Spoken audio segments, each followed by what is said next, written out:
Zambia Decides 2026.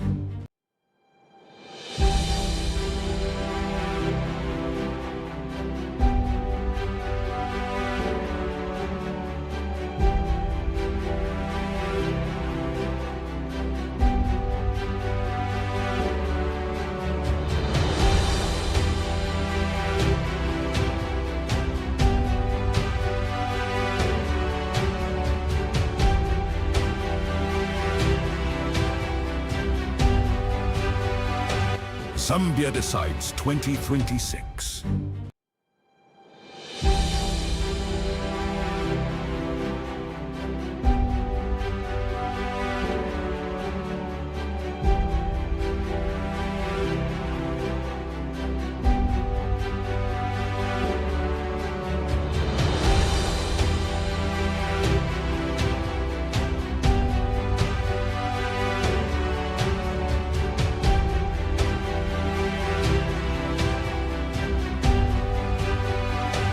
Zambia Decides 2026.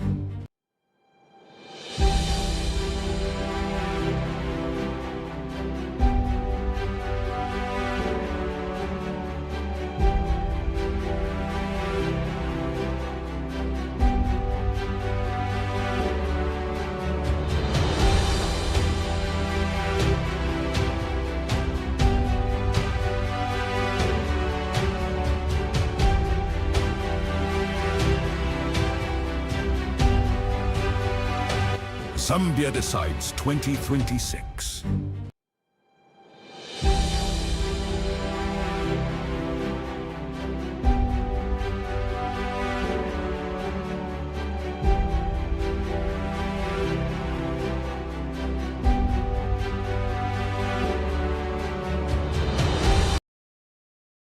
I speak to you today, having personally witnessed something I never imagined I would see in our beloved country called Zambia. Last night, heavily armed personnel believed to be members of the Zambia Army came to my residence in what I can only describe as an attempt on my life. Shots were fired. My home was invaded. My family was terrorized. Honorable Mutotwe Kafwaya and a few others were shot at in my presence. They sustained serious gunshot wounds. I watched one of my colleagues and fellow Zambians bleed as gunfire erupted around us. This was not politics. This was an attack on human life. I thank God that I am alive today. And my heart is with Honorable Mutotwe Kafwaya and other colleagues who were similarly affected, together with their families, and every person who has been traumatized by what happened. I pray that God will preserve their lives, guide the doctors treating them, and give their families the strength to endure this terrible ordeal. This was an attack on Zambia. Let me be absolutely clear. You may attack me, but you will not destroy my love for Zambia. You may intimidate me, but you will not make me abandon the Zambian people. You may surround my home with guns, but you will not make me pick up a gun against my fellow Zambians. I refuse to answer violence with violence. I refuse to allow Zambia to descend into a cycle of bloodshed. I will fight this battle with courage, with the truth, and with the Constitution, and with the people of Zambia. But make no mistake, I will not be intimidated. Where are my people? There is another matter that requires an immediate answer. When the security operation was at my residence, several members of my team were with us. Today, there are serious concerns about the whereabouts and safety of some of them. I'm therefore demanding that the commander of the Zambia Army immediately accounts for every person taken, detained, or encountered by his personnel during last night's operation. In particular, the nation deserves an immediate answer regarding the whereabouts of Mr. Patrick Mwansa, the husband of Honorable Tasila Lungu, Mr. George Sanga, my presidential spokesperson, Bishop Trevor Mwamba, Richard Banda, my bodyguard, Jackson Chewe, who are part of the security detail, members of the campaign team, every other person was present at my residence. Where are they? Are they injured? Are they in military custody? If they are being detained, under what authority? If they are being released, where have they been taken? These are not unreasonable questions. Families are waiting, mothers are waiting, children are waiting, wives and husbands are waiting. The commander of the Zambia Army owes these families answers. To the commander of the Zambia Army, I speak directly to you today.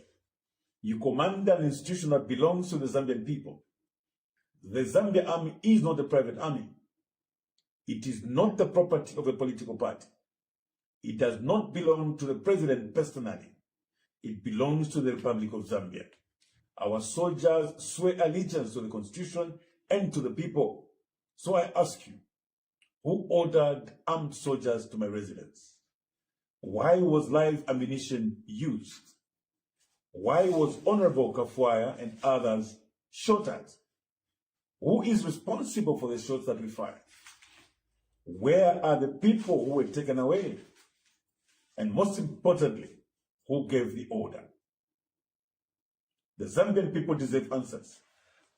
To President Hakainde Hichilema, do not allow the uniform of the Zambian soldier to become associated with political violence. And do not allow this country to enter a dangerous chapter where political disagreements are settled with bullets. You are the president of Zambia, not merely for those who support you. Every Zambian, including your political opponents, is entitled to life, dignity, and protection under the Constitution. To the men and women of the Zambia Army, to our soldiers, I say this from my heart.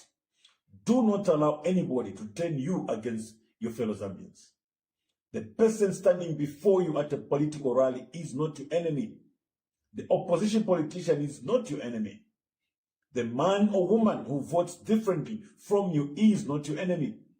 Your enemy is anyone who seeks to destroy the peace and unity of our republic. You are brothers and sisters in every province. You have relatives in every tribe. You are friends in every political party. Do not allow yourselves to become instruments in the hands of politicians. To the people of Zambia, I know how many of you are frightened. I know how many of you are angry. I know how many are asking, if they can come from Ndubile, who is safe. My answer is this: we must not be afraid, but neither must we become violent. Please do not retaliate. Do not attack anyone. Do not burn anything. Do not take the law into your own hands. Let us prove that Zambia is bigger than any politician. We will demand justice peacefully. We will demand accountability constitutionally. And we will continue to stand together. They may have wounded one of us, but they will not break us. Honorable Mtoto Kafwaya and others were standing with me when the bullets came. They were wounded, but their courage did not die. And neither will our courage die. I think of their families. I think of every family waiting for news of the beloved ones. I think of my own children and family who have been forced to experience something no family should ever experience because of politics. And I think of the Zambia that we must live for our children. A Zambia where elections are decided by ballots, not bullets. A Zambia where soldiers protect citizens rather than politicians. A Zambia where political opponents can disagree without becoming enemies. That is the Zambia I am fighting for. My promise to Zambia: I will not seek revenge. I will seek justice. I will not mobilize citizens against citizens. I will mobilize Zambians to defend our democracy. I will not respond to hatred with hatred. I will respond with courage. and I will not abandon my fellow Zambians. If they came for me, I will not run away from Zambia. If they wounded one of my colleagues, I will not abandon him. If they threaten our democracy, I will defend it. I will defend it peacefully, constitutionally, and with the love of a Zambian who believes this country is worth saving. So joined by the owner of the facility, the PS for Defense, Mr. Amaundu, is here. So Mr. Amaundu, please explain to the people, explain to the Zambians. Is Honorable Kafwaya here? And was Honorable Kafwaya shot by your army? It's a laughing matter. I think we To the Zambians. Is Honorable Kafwaya here? And was Honorable Kafwaya shot by your army? it's a laughing matter. I think we Amaundu is here. So Mr. Amaundu, please explain to the people, explain to the Zambians. Is Honorable Kafwaya here? And was Honorable Kafwaya shot by your army? it's a laughing matter. I think in order to agitate the Zambian people, for the Zambian people to rise up or create a chaos in our country, create chaos in our country. Just today, I'm just hearing that there's a rumor going out there that President Mundubile has been arrested. There's no truth to that. The rumor going out there that President Mundubile has been arrested. There's no truth to that. That there's a rumor going out there that President Mundubile has been arrested. There's no truth to that.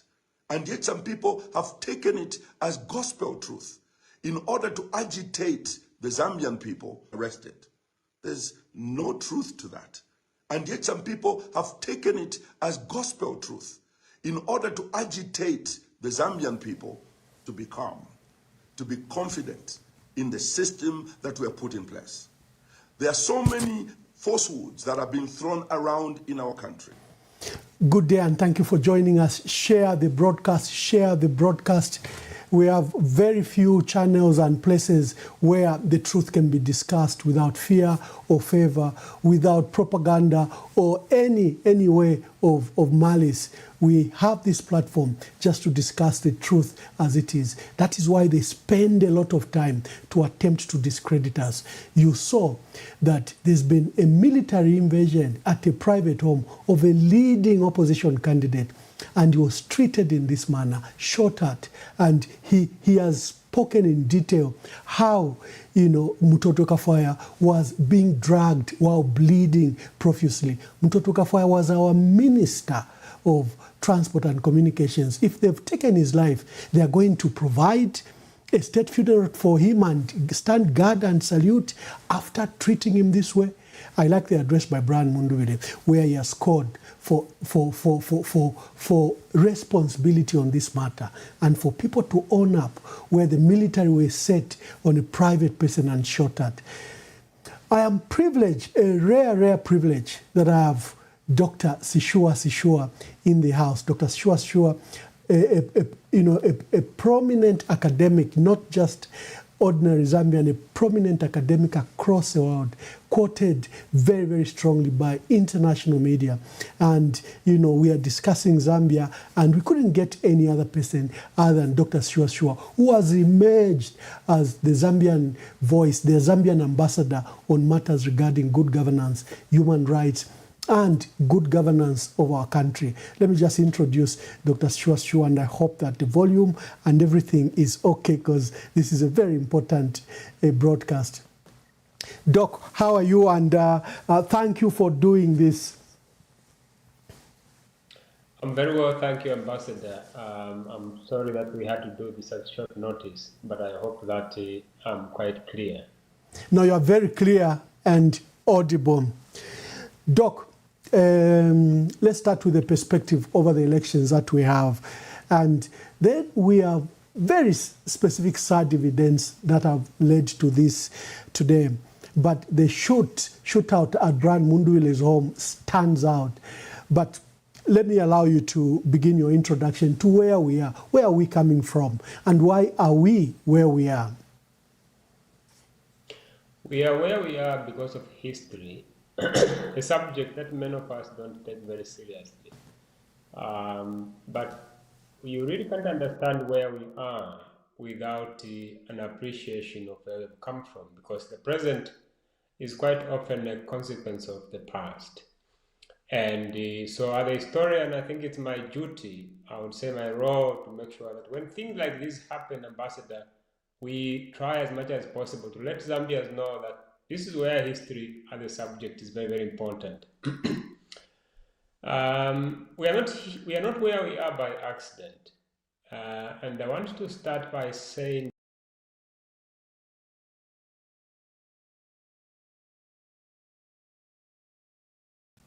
Yes, Doc.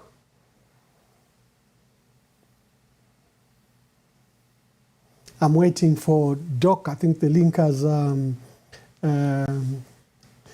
Okay, I'll be waiting for him. Is in a remote area. I am in a remote area, but let's see how it goes.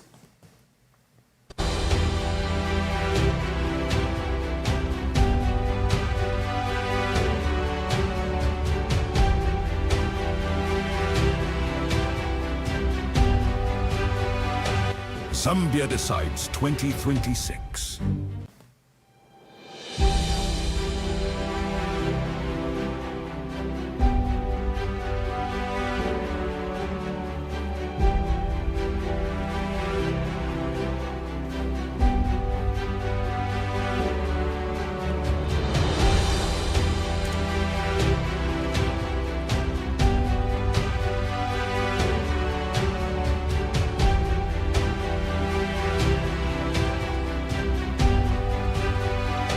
Zambia decides 2026.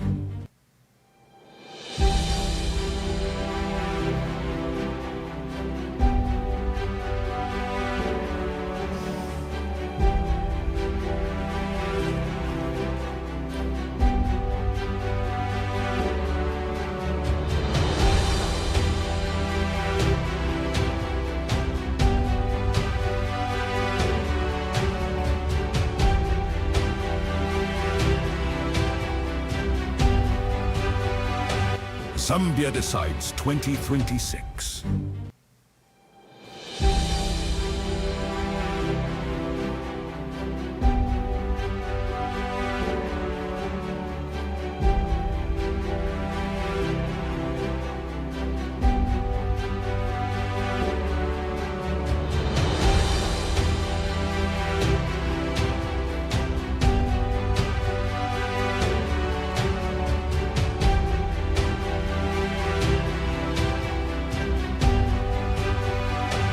Zambia decides 2026. And bleed as gunfire erupted around us. This was not politics. This was an attack on human life. I thank God that I am alive today. And my heart is with Honorable Mtoto Kafwaya and other colleagues who were similarly affected, together with their families, and every person who has been traumatized by what happened. I pray that God will preserve their lives, guide the doctors treating them, and give their families the strength to endure this terrible ordeal. This was an attack on Zambia. Let me be absolutely clear. You may attack me, but you will not destroy my love for Zambia. You may intimidate me, but you will not make me abandon the Zambian people. You may surround my home with guns, but you will not make me pick up a gun against my fellow Zambians. I refuse to answer violence with violence. I refuse to allow Zambia to descend into a cycle of bloodshed. I will fight this battle with courage, with the truth, and with the Constitution, and with the people of Zambia. But make no mistake, I will not be intimidated. Where are my people? There is another matter that requires an immediate answer. When the security operation was at my residence, several members of my team were with us. Today, there are serious concerns about the whereabouts and safety of some of them. I'm therefore demanding that the commander of the Zambia Army immediately accounts for every person taken, detained, or encountered by his personnel during last night's operation.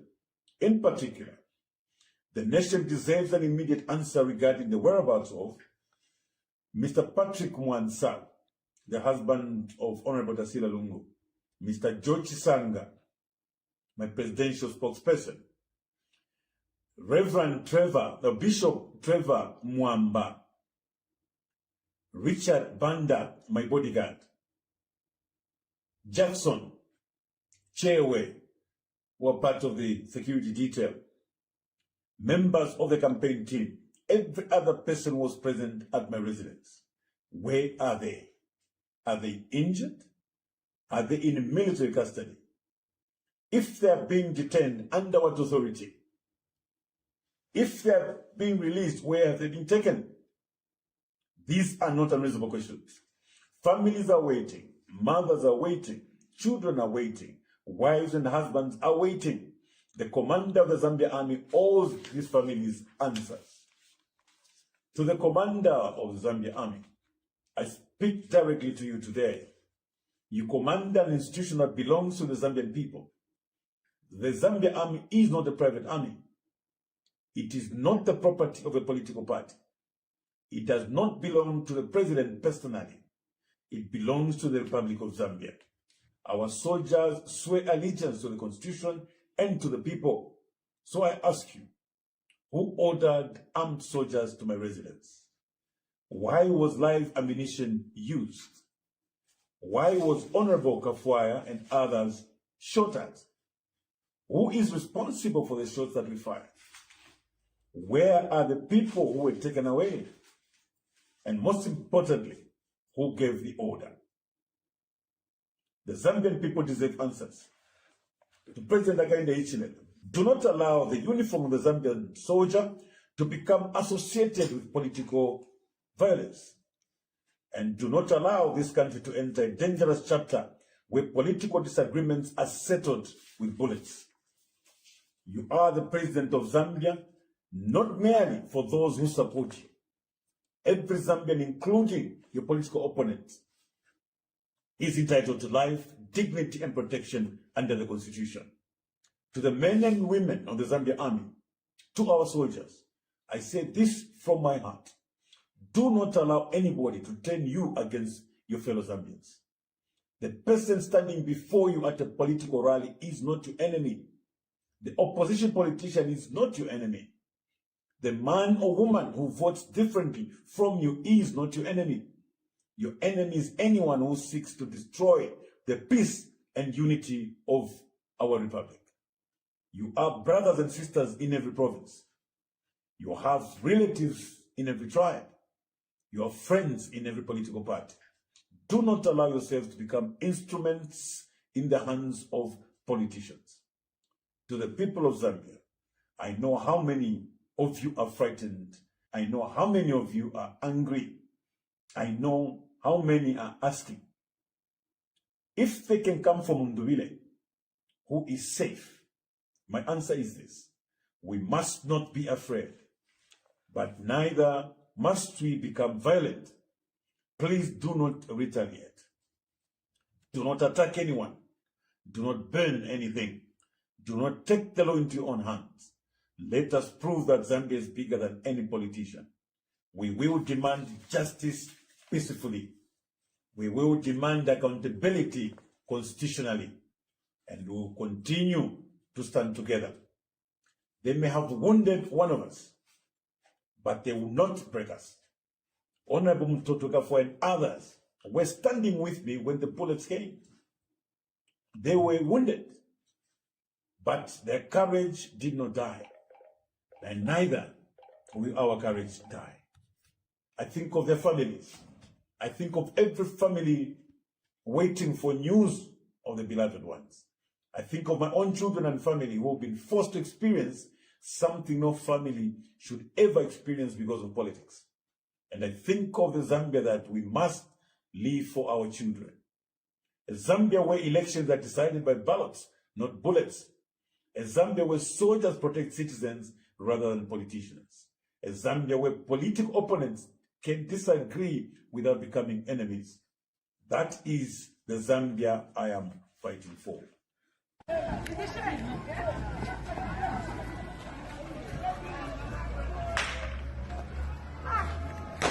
Everything has been straightforward. What a fancy.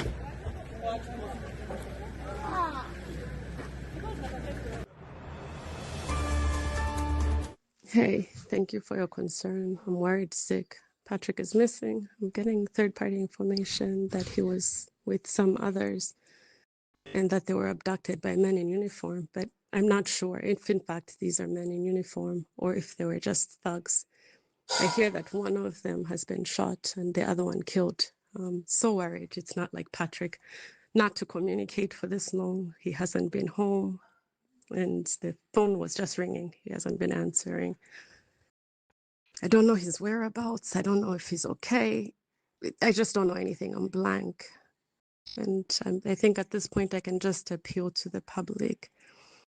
If anyone has any information about Patrick's whereabouts, to just let us know. Thank you so much.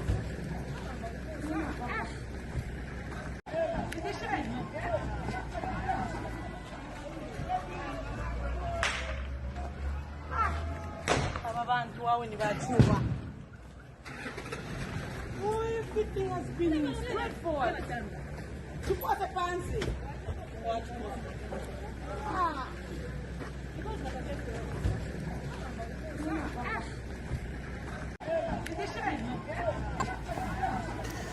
Doc, let me bring you in. We have just recovered you once again and hope this broadcast will go uninterrupted. You have a lot of things to say to our country and, we can't rule out anything. But you are good to go. You had started to explain. I don't know if you can remind me where it was me. Yes, just begin an overview why we are where we are. Well, I was making the point that we are where we are of history, a subject that I said hardly takes seriously in Zambia. You can't really understand the present without appreciating the past. And I was making the point that what is happening now in relation to this election is not accidental. It's a consequence of history. And I want to take viewers back to 2006. That year is significant. In the President Hichilema, I first joined active politics. It was the next 15 years. And it was not until 2021 that he won power. Now, this year's election is the election ever that President Hitler has managed. The last two elections that he won, one at party level when he became UPND president in 2006, and the other at national level when he became president of Zambia in 2021, were both managed by his opponents. Sakiwa Squatter was the one who organized the 2006 election in July of that year that resulted in the election of Hichilema to the UPND presidency. Edgar Lungu was the one who organized the 20 election that resulted in the election of the man we are talking about to the Zambian presidency. Between 2006 and 2021, President Hichilema never organized a single election when he was running the UPND.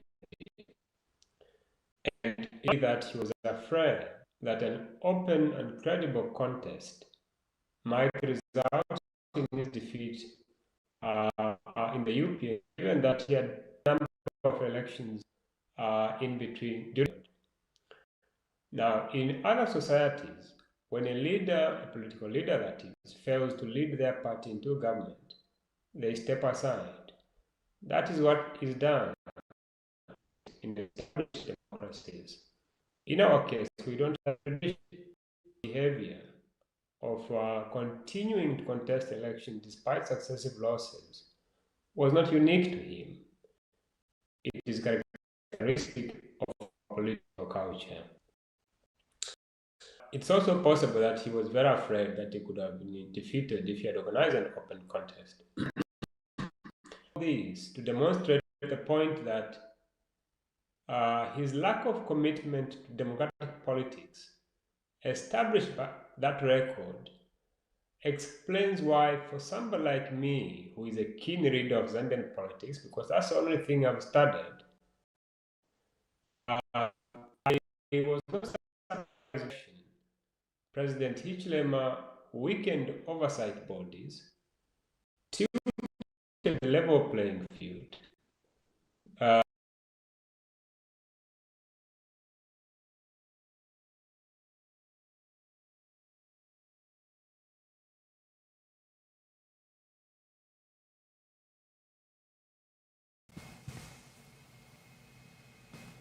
Yes, Doc, are you there?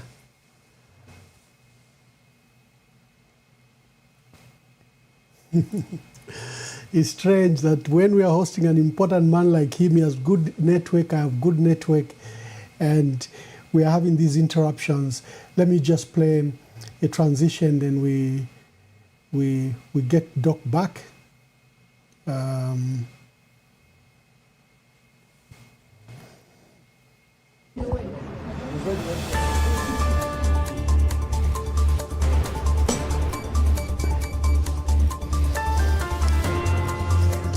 Doc, yeah, this is what we are going to do. Let me put your picture, then you speak from the phone. If in case, because on the phone you are extremely clear. Just hold on.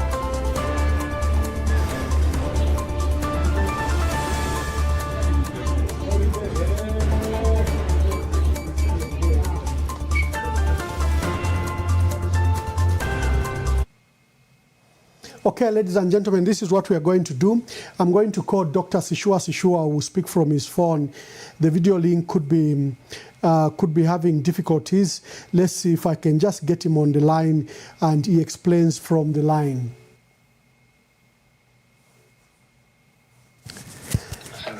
Doc, we are going to do something unorthodox. We'll use the phone. In case the video link is interrupting, yes, the phone is much, much, much clearer. Sure. Yeah, please proceed with your thoughts. So I imagine that I'm live? Yes, you are. You are. Okay. No, I was making the point. I don't know where, again, you lost me because I don't want to leave the listeners behind.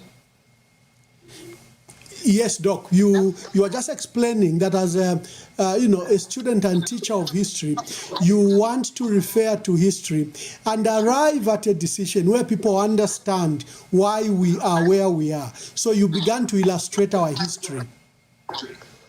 Yes. So I was making the point that we, as a country generally, we are a country that really has very little regard for history. And it saddens me greatly because we can't really understand where we are without understanding our past. And I started by locating the 2026 election within the context of history to say that it was the first competitive election that President Hakainde Hichilema has ever managed in his political life.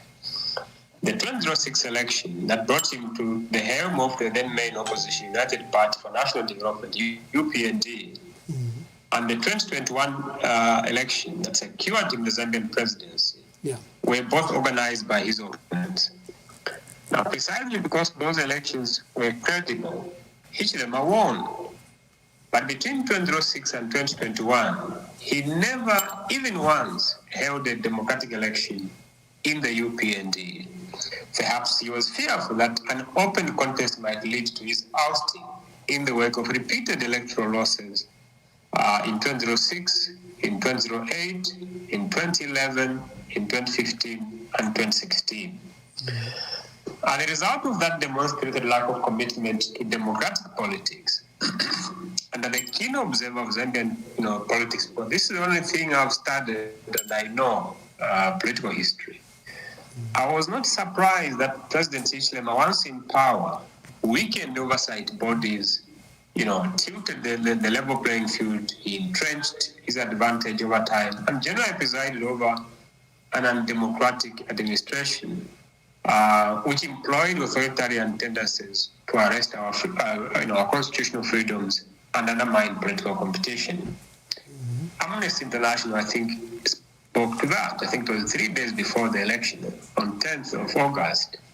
They issued a damning report that demonstrated how the HM administration has undermined the civil liberties of citizens, particularly the rights of freedom of association, of assembly, and of free speech.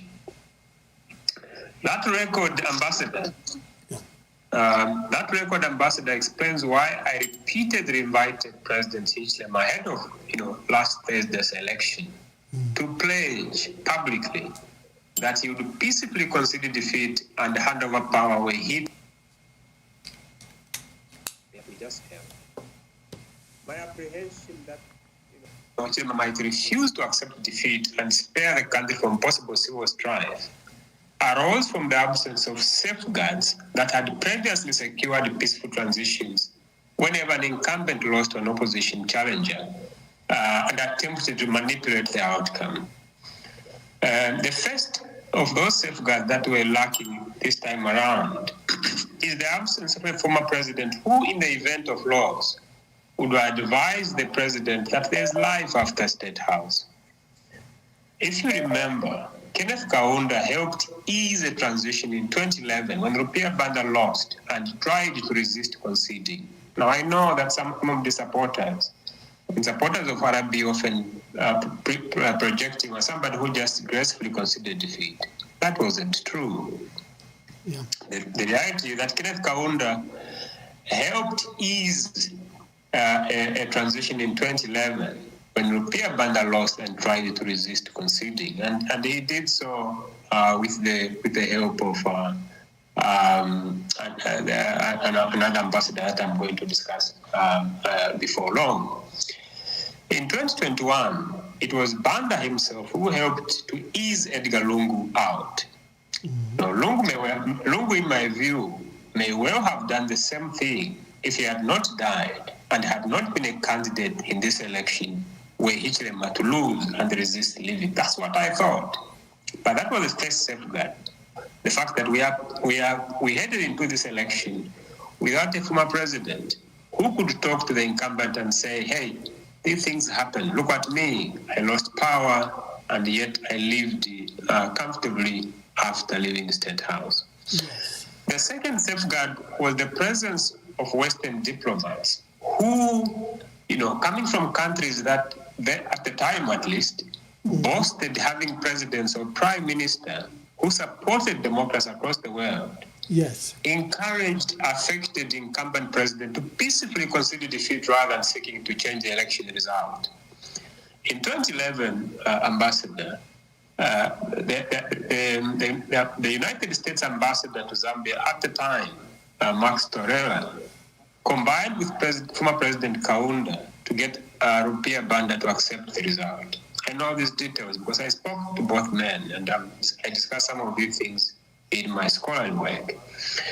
In 2011, rather in 2021, yes, the then UK High Commissioner to Zambia, Nicholas Woolley, and the US Chargé d'Affaires at the time, it was a gentleman named David Young, because if you remember, the substantive ambassador, Daniel Foote, had been expelled by the Zambian government following a very legitimate criticism that he made against certain actions.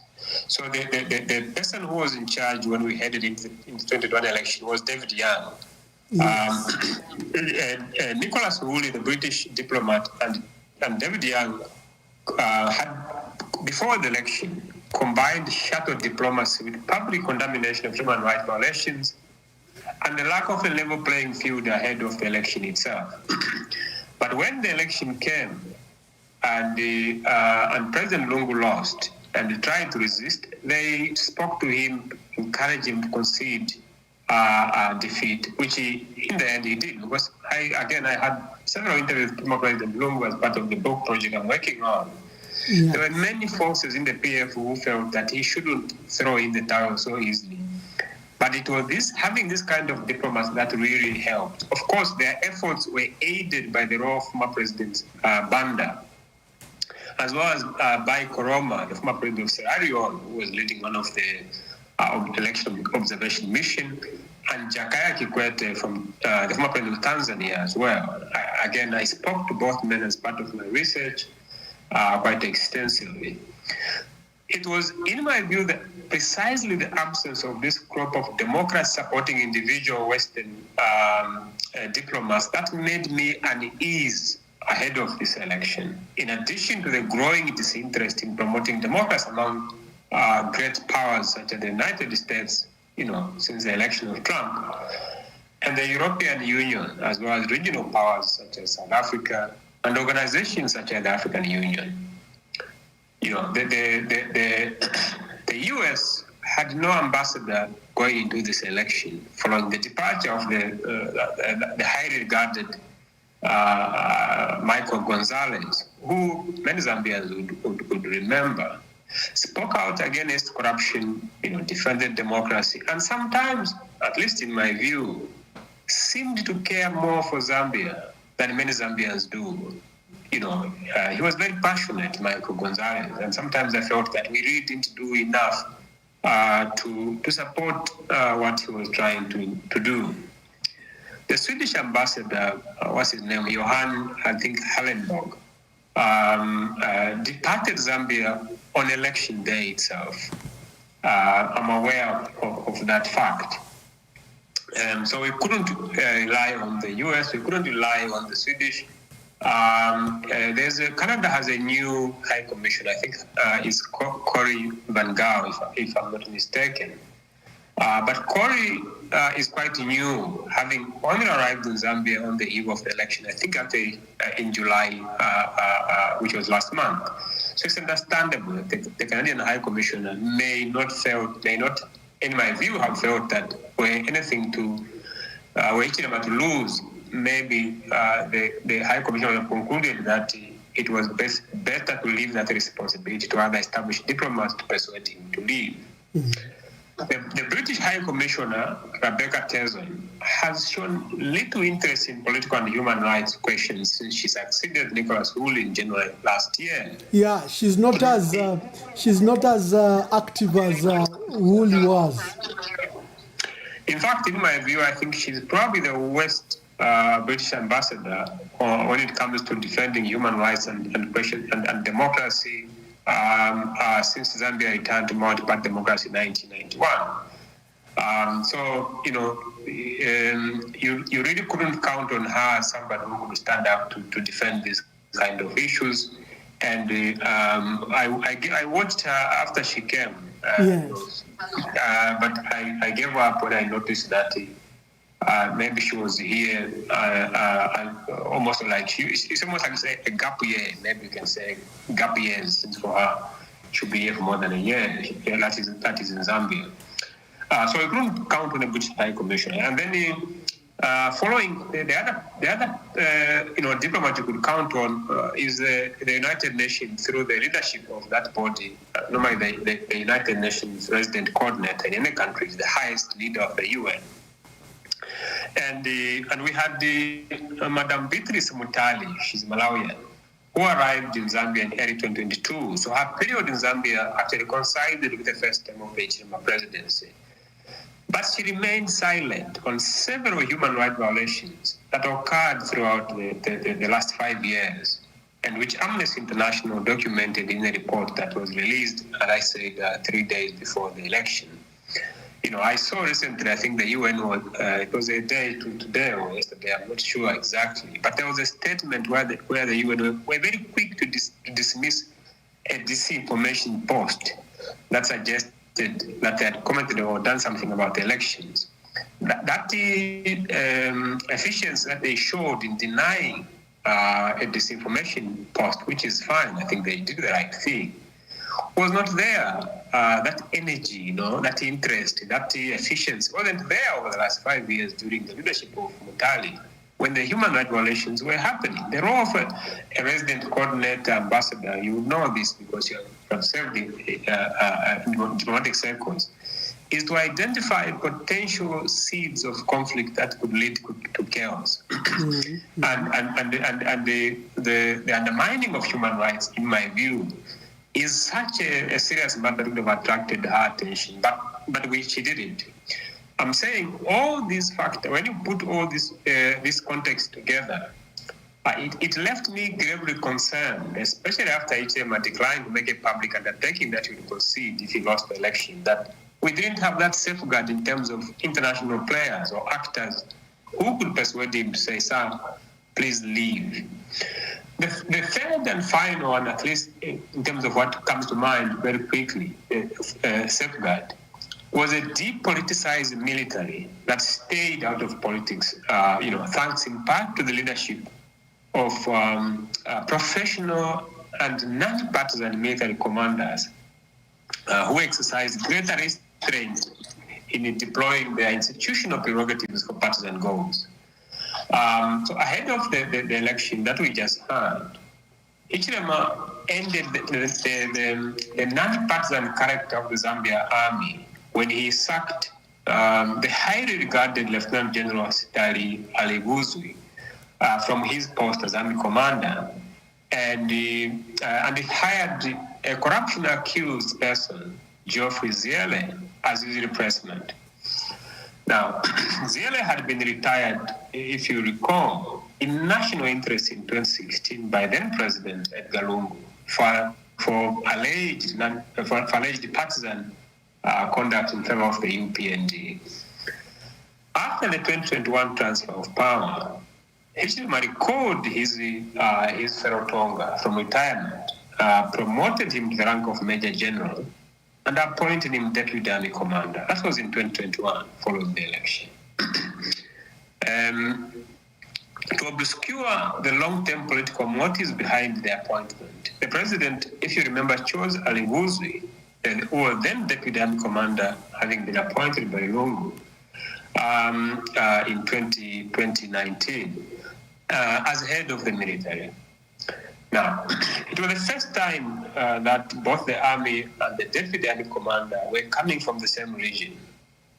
This is very important because sometimes, again, we don't really pay attention to the issues of representation and diversity. But the appointment of Alibuzwi was widely seen as merit-based because of his professionalism, his commitment to integrity, and the respect that he commanded among soldiers. That same thing could not be said about Ziele, who was, if you remember, soon to be implicated in a major corruption scandal, one that forced the Anti-Corruption Commission, even in its compromised form, to place the Deputy Army Chief under investigations. Ambassador, like most cases of corruption involving members of Hichilema's inner circle, that case, you recall, went nowhere. Yes. But the critical point is that disturbing history about Ziele, or murky history, explains why opposition politicians at the time rejected Ziele's promotion as army commander when Hichilema elevated him to that role. But, in what is his trademark response to public concerns, the president simply ignored those objections. So, when removing Alibuzwi, the president gave no reason for the decision.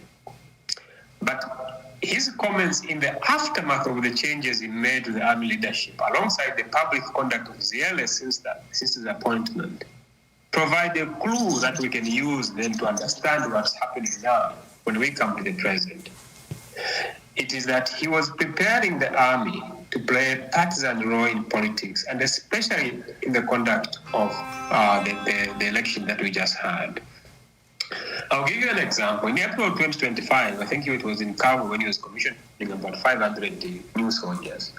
The president appropriated the country's military as his fighters.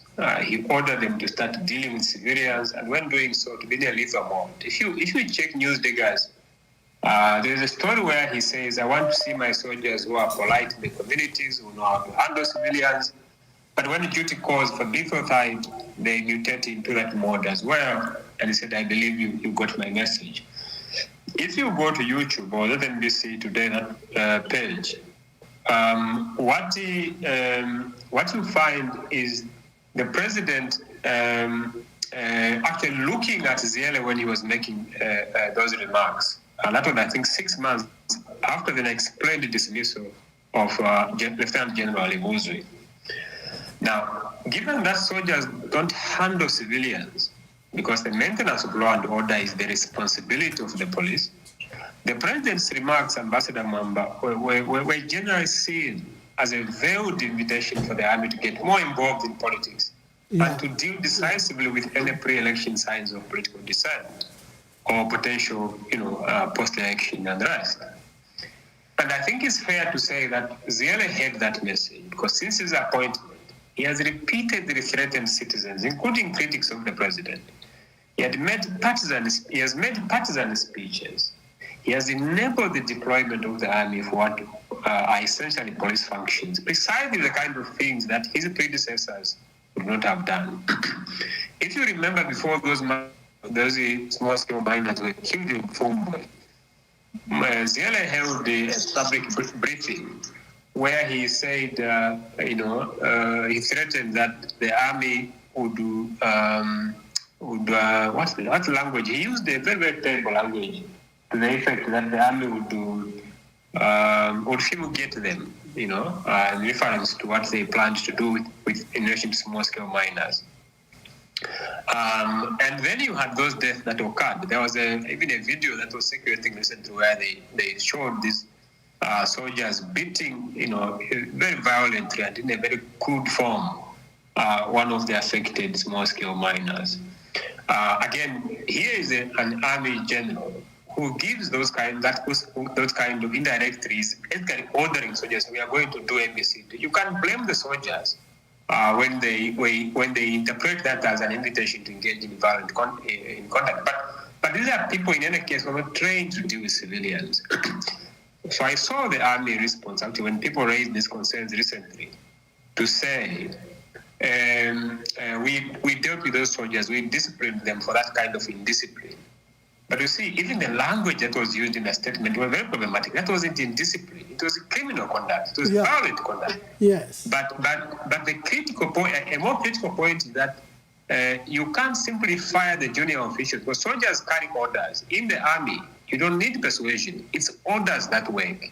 If I tell you do a run, you don't have to ask me in which direction. Just run. So the soldiers are carrying out an order. If their commander gives them an order, go and do this, and they go and implement those orders. You can't simply dismiss the junior soldiers and leave the commander who gave the order. And if Hichilema was really committed to ensuring that what happened was unacceptable, he would have dismissed Ziele because he's the one who made that those directives. But he didn't do so, suggesting approval, as I said, because Hichilema had encouraged the military to be lethal when dealing with civilians. In fact, Doc, just on that small matter, which is very big, when Ziele said he was going to fumigate and exterminate, and despite the uproar from all stakeholders against such extreme language, there was no action done on Ziele. No, there wasn't, because he was doing the beating with the president. And I said the president encouraged soldiers to be lethal, and he was looking at Ziele when he made that remark in Cabo. I remember this because I watched that event, and so Ziele knows that the only way he can secure his job is to support the man who resurrected him from retirement, even if this means undermining the long-established non-partisan character of the Zambia army. You remember when the president was stoned in Chingola, Ziele again intervened to issue warning that they were going to flush out those people who had done that. That's not the responsibility of the military. If citizens express discontent by throwing stuff at the president, the solution is not for the army to get involved and identify those who are responsible. It's a policing matter. And there was no evidence, for example, that the police had failed. But again, that speaks to how Ziele sees Hichilema. as the man who rescued him from oblivion and brought him back. He knows that if Hichilema goes, even he himself goes away. Altogether, those three factors, that is those three safeguards, alongside Hichilema's extremely dangerous and reckless lack of restraint, enabled my apprehension, Ambassador, ahead of this election, that the president might resist leaving power if he lost the Thursday's election. Now, if you remember, again, history here matters. If you remember, HH stood in the queue to becoming president of Zambia for 15 years before voters finally removed him from it in August 2021. He lost, as I said several times, but the fact that he didn't go away demonstrates how badly the man wanted this job. But it has taken him only 5 years in office to display his unfitness for the role. And I'm very happy that Zambians voted for Hichilema, in my view, because before the 2021 election, one of my quarrels with President Lungu and the one who came before him, Michael Sata, was the lack of diversity in public appointments. I criticize Michael Sata, and the records are there in the post. I criticize President Edgar Lungu. The records are there in the news diggers and other platforms, to say, I don't like how you are marginalizing our brothers and sisters from southern province, the Tongas, because when to be Tonga under PF, it felt like you were second-class citizens. I didn't like that because, you see, every Zambian, you should have the opportunity to feel that they have access to all the opportunities that are available to other groups. For example, not being discriminated against on the basis of their ethnic identity or area of origin. And so at different junctures, Amos Chanda would remember this, because at one time it happened at the Kapingila House, and even Sunday Chanda. I said, please tell the president we don't like how he's treating our brothers and sisters from Southern Province. I'm not Tonga, but I'll be the first one to defend those any group in Zambia that is discriminated against by those in power.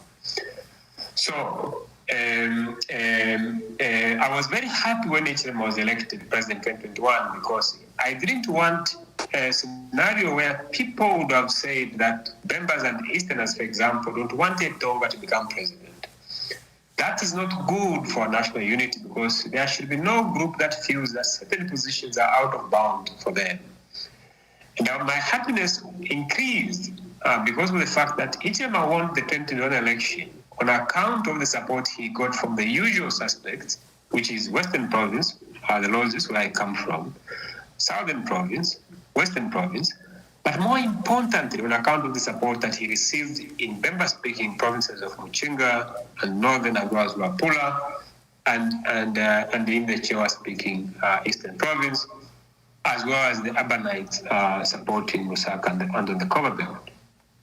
So on the basis that he is a Tonga finally making or succeeding, where so many Tongas had failed before, Mazoka being one of them, Haring Kumbula being the other one before that.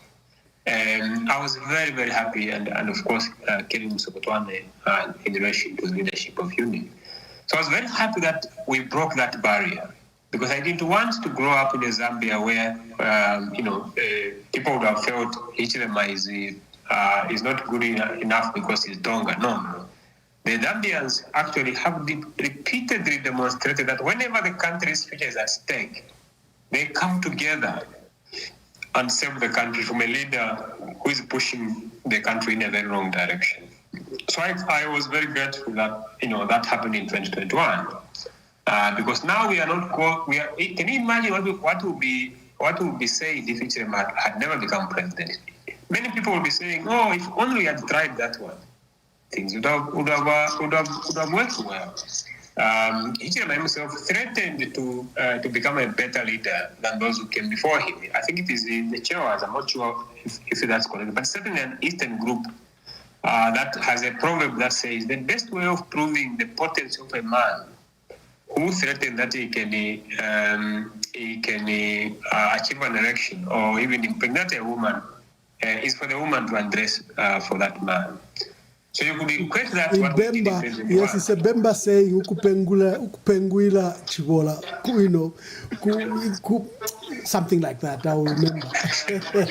Yes. So for me, I equated what happened in 2021 to that saying, to say, in 2021, Zambians undressed for Hichilema to say, hey man, can you prove your potency? We are ready to give birth. 5 years down the line, our stomachs are still flat. You can't say we are not fertile. No, there's a problem. The problem comes from outside. Our fertility is in the legendary land.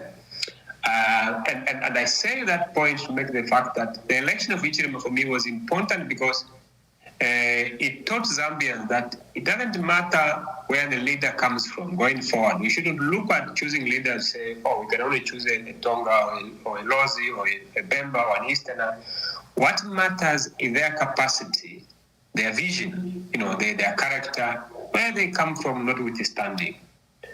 So here comes Hichilema, he gets into power. And 5 years down the line, he has, in my view, proved his unfitness for the role of president. I say this because... In fact, Doc, just explain to us, after the narration you have given of why it was important for Hichilema to become president, what has it been in the values that especially you were espousing and promoting? What kind of a president has he been the last 5 years? All considered, I would say Hichilema has been a failed political experiment. Because when it comes to bigger national issues, Ambassador, such as safeguarding our cherished democracy, getting the best out of Zambia's mineral wealth, respecting the constitution and the rule of law, fighting corruption beyond rhetoric, genuine promotion of national unity and equitable distribution of appointments to public service positions, creating a professional civil service, sorting out the cost of living crisis and the deplorable conditions of life for most Zambians. The president has lamentably failed. I hear people say, no, but he has done well on CDF, on free education, on the social cash transfer, on the debt restructuring. It's very true, and I commend him for that. But we are talking about the bigger issues here that I mentioned. If you think about our democracy, one of the reasons why I voted for Hichilema in 2021 because I was happy with the state of democracy under Edgar. Edgar shut down the Post newspaper. He closed Movie TV. He restricted civil liberties, including passing the Cybersecurity and Cybersecurity Act on the eve of the 2020 election. He did many things that undermine civil and political rights. I didn't like that. Zambians love their democracy. They love expressing themselves freely. And when a leader begins to threaten them, they retreat into silence because they know that in Zambia, voting works. We are going to teach you a lesson at the next election. You see, Ambassador, it's not good in a democracy when citizens are forced to remain silent even when they should speak. When I was growing up in Western Provinces, and we have the Zambezi River there, we used to go, fishing on the Zambezi. You get into a canoe, a banana boat kind of canoe, and you are on the canoe. You are fishing on the water. There are a lot of hippos in the Zambezi. My grandfather used to tell me that when you are in water and there are hippos around, you should not be afraid when you can see a hippo sticking its head out because you can see where it is. You should be afraid when a hippo goes under the water because you don't know where it is. It might appear where you are, just hit the canoe and you capsize. That understanding or wisdom, in my view, can be applied to the workings of democracy. If you are a democratic leader, you are better off knowing what the people think. Let them speak freely because then you can learn to say, this is the public sentiment, and this is what I must do to change them. Because sometimes you may think you are doing this thing for the good of the people, but if the people actually don't understand it that way, they can vote you out. And when they do that, you don't understand why they have rejected you because you thought they loved you. So we reached a stage under the PF where Zambians reached that level, and I felt, okay, let's try somebody else. Maybe he can come and restore democratic freedom. That's what Hichilema told us to do. On issues of freedom, Doc, on issues of freedom, you were literally a very, very strong critic against the late president. And but you traveled from South Africa and you came to Lusaka to vote. You even appeared on various radio stations. Have you done the same this year? Could you have traveled to Zambia to go and vote and speak in person in Zambia? I would have been arrested, at the airport. If you remember, even under the PF, I hope I'm saying this not to make you uncomfortable, because I'm saying it in the spirit of transparency. If you remember in 2021, I wrote a very critical piece against President Edgar Lungu's administration in the Guardian, and he reported me to the police inspector general to say, I should be dealt with. I wasn't very unhappy with that. What made me particularly sad was when I think in one of your postings you alleged that my activism may have been, particularly the piece in Non-Guardian was paid for. It was just that reference to the idea of paid for that made me extremely uncomfortable. And I remember writing to you to say, can you please retract that sentiment? I don't mind it when people call me names. I'm used to that, because what matters, Ambassador, is not what people say about us. It's how we respond to what has been said.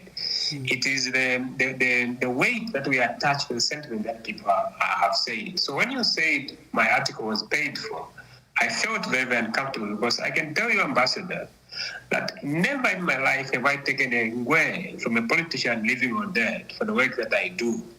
Never, not once. And I'm saying this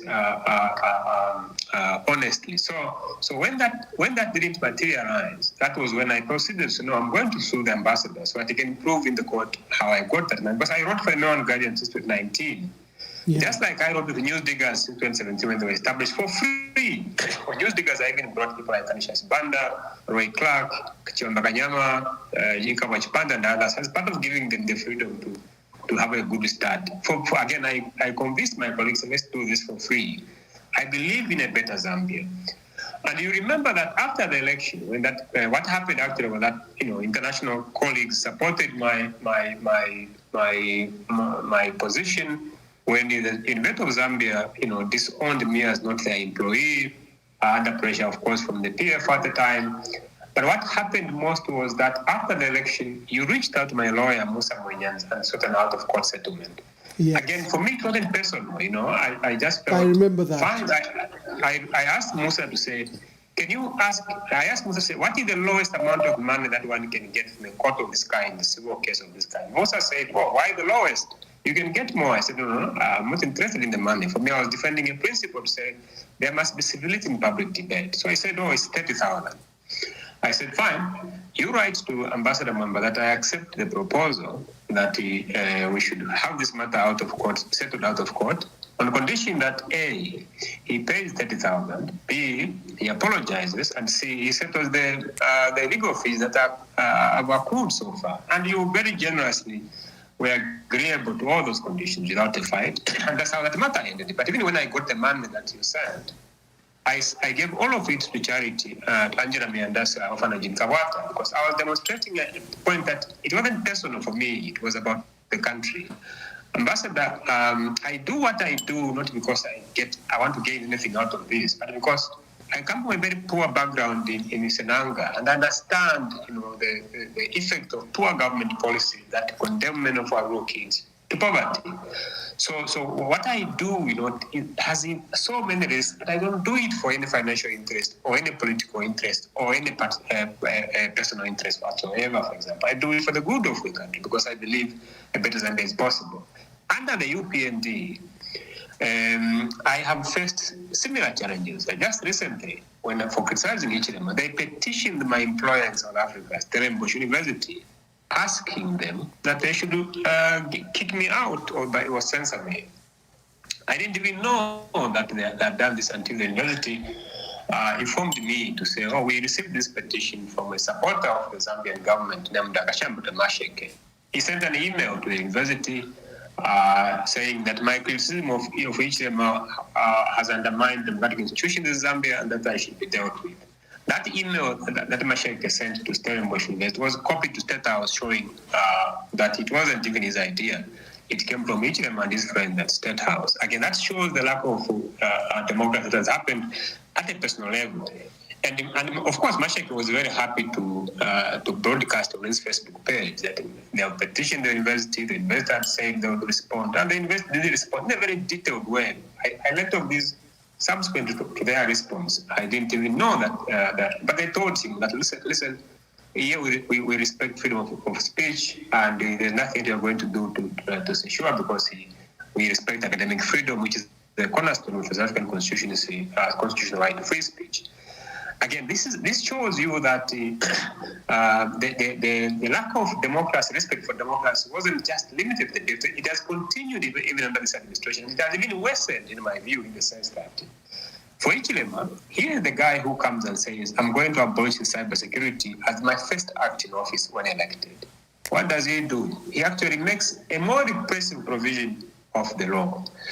Here is the person who comes and says, I'm going to expand democratic freedoms. What does he do? He dusts off colonial era legislation in the penal code to arrest everyone. You are in the US at the moment, if I'm not mistaken. Why? Yes, I am. Because of lack of freedom. I remember what happened to you. You went to a gas station, somebody comes there that assaults you, you report the matter to the police. Rather than dealing with the report, they turn it upside down and say you're trying to harass a policeman. Yeah. I don't have to like you, Ambassador, to defend your rights. That's why I actually appreciated you. I appreciate your platform, because in the past 5 years, what you have seen is a scenario where the kind of media like News Diggers, and other platforms that were very essential to giving platform to critical voices to contest the democraticness of the PF, they have all been co-opted by Hichilema. And the platforms like yours are really important in giving voice to ordinary people, because that space where the media could operate freely has been replaced by an administration that is really squeezing the media through lack of advertising revenue, and as we have seen in the case of some, co-optation. Platforms like yours, in this case, become very, very important. And when I was asked to take a new feature on this ambassador's platform, I said, of course, I'm very happy, because he is doing very, very important work for democracy. Can you imagine what would have happened if this platform wasn't there? So many people have brought to this platform that have shared with us wonderful aspects.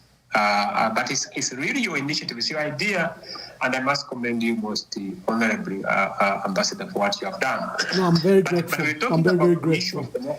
Now, imagine why I highlighted that personally. Because, I was aware of the harassment against you by the Patriotic Front. And like you stated, that when we differed on one article, I proceeded to accuse you, of sedition and reported you. A matter like you've narrated, we since settled. Can you imagine the people you fought for? You were ready to go to prison for sedition. The people you put your life on the line. You are even far afraid than you were against the government of President Lungu. You can't even travel to go and vote. I think that's the point I was trying to illustrate, that this is how far our country has fallen. I think the two quick points there. The first is that I didn't fight for Hichilema on the UPND. When you defend democracy and what rights had I do, it's very common for opposition parties to think that you are with them or that you're supporting them. Yeah, because they're benefiting from your work. That's correct. And I don't mind them benefiting, because for me, if a leader is doing something that promotes the public good, and whether my work helps them achieve that, I'll be very happy with that. And I said, it's for our collective good. That's not to say that Hichilema himself and his people didn't seek help. If a leader comes to me and says, can you help us on ABC because you know this and this and that and that, I will help them. I've never done my way from anyone, whether it's a leader from the church, whether it's civil society, whether it's a politician. What I've never done ever is to charge anyone for the kind of advice that I give them. There are many things that I can say about Hichilema. I know he likes telling lies, but one thing that he can tell you himself is that not once did I ever get to accept away from him the kind of help that I rendered to him. I didn't render this to him because I was seeking any personal favor from him, none at all. One of the reasons that explains why I've been able to remain objective is because I don't have any interest, outside public interest to protect. It's very easy to be independent and objective if you are just doing this for the public good. Even Edgar Lungu, when he lost power, for me, it wasn't personal. I demonstrated that when his rights were affected, I would stand up for him and defend him. Even Hichilema, if he became former president tomorrow and is mistreated, I would defend those rights, because it's not personal to me. It's about the principle that we should protect, regardless of the person at the receiving end. The critical issue is that Hichilema has failed on democracy, because for the last 5 years, opposition parties were not allowed to assemble. People, you never saw a protest. At least under PF, you could get people protesting, even if they ended up arrested, like Laura Mitten over the fire trucks, for example. But under the UPND, you couldn't even get a single protest approved by the police. They were always telling us that we have limited manpower or security concerns, for example. You never had opposition parties assemble, and precisely for that reason, the UPND were shocked when thousands of Zambians stand up at Monrovia during the campaigns, because they stopped these people from actually showing which leader they were associating with. And then, of course, we saw how they destroyed the PF. From the very beginning, Hichilema's interest was not so much in sustaining democracy. It was to kill the opposition so that he could have a smooth ride in 2026. And that's how they killed the PF. We saw how many people, for example, they disqualified in relation to the running of the election. So on the bigger issues, democracy, he failed. On fighting corruption, again, there's evidence of corruption. If you look at the FIC reports, they're saying Zambia is losing $3.5 billion annually in illicit financial flows. When these things happened under Edgar, we condemned them. They happened under Hichilema, we keep quiet. We are using different standards to judge people over the same thing, and that is not right. Then you had so many people, members of Hichilema's Nasego, who were accused of engaging in corruption. The ACC looked away.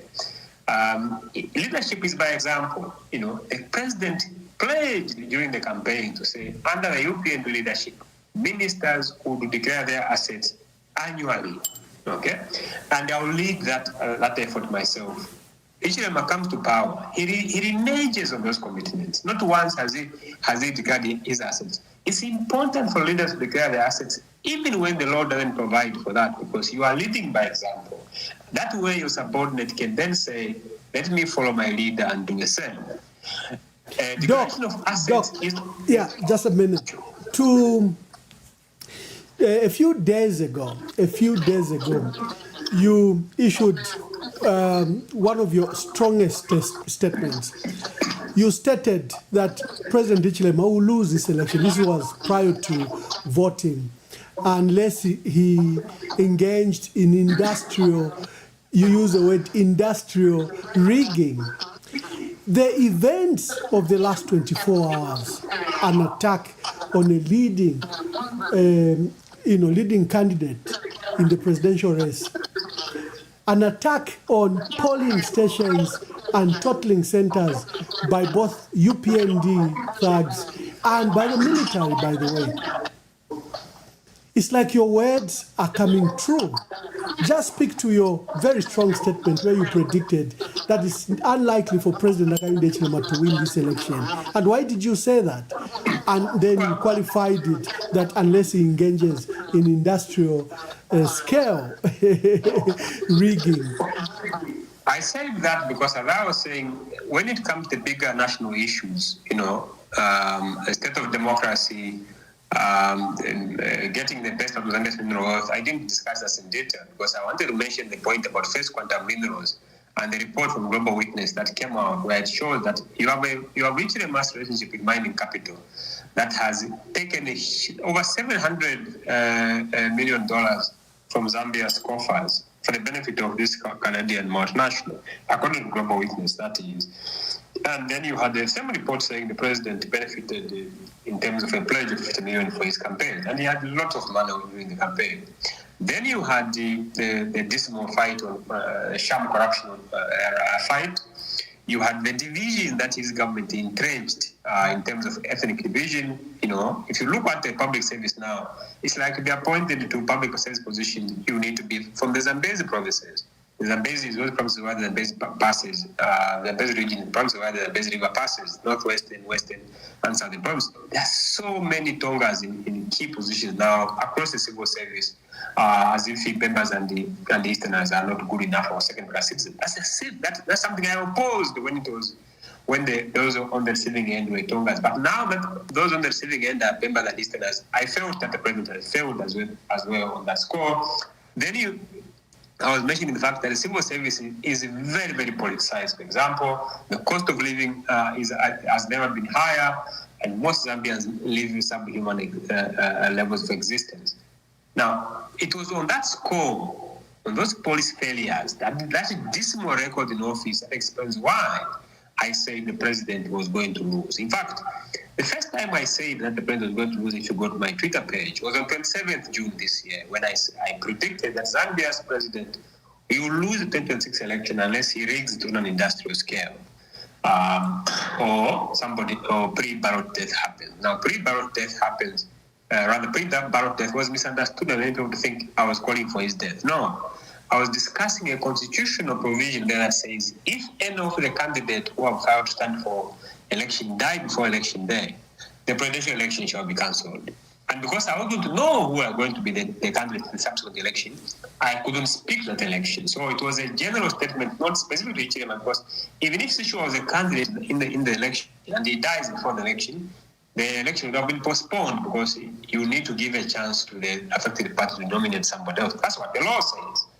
Then the issue of industrial scale was very clear to say, given all those policy failures, why would voters return him to office, given the fact that he's the one who has presided over those policy failures? My fears came to pass this week, Ambassador, after the 13th August vote. I'm a researcher. I speak to different people in government, in opposition, in civil society, in church. Sometimes people reach out to me in confidence on their own, and I verify what they share with me, and they do so in confidence. I can now reveal for the first time that Hichilema has managed to steal the election, and that the Electoral Commission of Zambia will be announcing him as the winner before long. HH has managed, Ambassador, to achieve this outcome using his allies in the electoral body. The ECZ, as you know, is led by 5 commissioners. After becoming president in 2021, Hichilema declined to renew the contracts of 3 of the 5 commissioners who were appointed by President Lungu and who managed his victory in 2021. I think there was Esau Chulu, who was the chairperson. There was Emily Skazwe, who was the deputy chairperson, and there was the last one whose contract wasn't renewed was Alice Mwika. All of these people could have had their contracts renewed, for example, if the president wanted, but he never renewed any of them. Instead, he replaced them with his former personal lawyer, Wangara Zarumisi, who now chairs the Electoral Commission of Zambia, and the 2 other commissioners who have known ties to the UPND. The commissioners I'm referring to, the other 2, is Zevianji Sinkala, who joined the commission on the, I think, 14th of May 2026. I was looking at his record actually the other day. It should be 14th May 2026, which was about a week before the start of presidential nominations. And then McDonald Chipenzi, whose appointment was opposed by the opposition over his previous links to the governing party. In fact, I remember that ahead of the election that we just had, Sinkala was planning to seek election to parliament on the UPND ticket. I think it was in Rwanda. And he had even started producing his campaign material, the T-shirts, the cars that were branded UPND regarding his name. So the president plucked him from the campaign field and felt Sinkala could better serve the ruling party in a different capacity, which is as a commissioner on the National Electoral Body. You don't do that when you are appointing people to sensitive institutions like the Electoral Commission. You don't get your personal lawyer. You don't get people who are non-members of the governing party, because you are creating problems where decisions that are made by that kind of leadership can easily be questioned on the basis that they are entirely self-serving or meant to advance the interest of the governing party. But I'm saying that he managed to achieve the reverse of the result that has happened. And I will explain this in detail very briefly using the Electoral Commission, because well-placed sources in government, Ambassador, who have sought anonymity, have told me that a day after the election, which was Friday, the president was briefed by relevant officials that things were not looking good for him. The incident results, it's very easy to know that the president has lost almost like a day after the election, maybe midday or so after the election, or even in the morning, depending on the counting efficiency. It's easy to know because the result of the Electoral Commission are tallied at polling stations first, before they are sent to the totaling center at district level, and finally transmitted to the Electoral Commission National Tutoring Center at Mulungushi in Lusaka. So you have got 3 stages. The polling center, if you go to the polling center, you have those Gen 20 forms. Everyone signs there, the monitors, the party representatives. So if you have a party representative at that polling level, it's very easy for you to collect those things. And you know that you have won the election even before the commission announces. Of course, it's only the EC that is legally mandated to announce results by law. But organized political parties and election monitors, especially those who conduct parallel vote tabulation exercises, can easily know the national aggregate results based on the copies of results announced at the crucial polling station stage, long before they are announced by the commission in Lusaka. In 2021, for example, the UPND knew that Edgar had lost long before the Esau Chulu and his friends in the commission announced that he had lost. Indeed, this is what happened, even in this election. After the conclusion of counting at polling station level, 3 independent parallel vote tabulation exercises separately showed that each of them had lost the election to his main rival, Brian Mundube, by a difference of, let me just, I wrote that thing somewhere. By a difference of about, this is a difference of 567,911 votes. Now, these are 3 separate PVTs. I won't mention the names of people who carried them because they have the result at some point when the commission announced their result. I'm sure they will make their own findings. But the only of those 3 PVTs, the only difference with the results, and I spoke to somebody within the commission, the only difference with the results that the Electoral Commission had, as of yesterday, there was about 30,000 with one of the PVTs, showing that the PVTs were actually not very far away from the results that are there. So here is the president who is told, sir, things are looking very good for you. How does he respond? The president turned to his allies in the Electoral Commission to stop the count for the purpose of enabling him to create room for manipulating the vote in his favor. And the EC said, obliged. It was yesterday, I think, when they issued that statement around 14 hours, that was signed by the president's former personal lawyer, Zaromis, where they announced that the suspension of vote counting. They said the suspension was throughout the country, and that was based on the report of violence during the counting and announcement of results in some districts. That was the language they used. Zaromis also claimed that the violence was targeted at poll staff, and in some instances, she said had resulted in the theft of marked ballot papers in ballot boxes.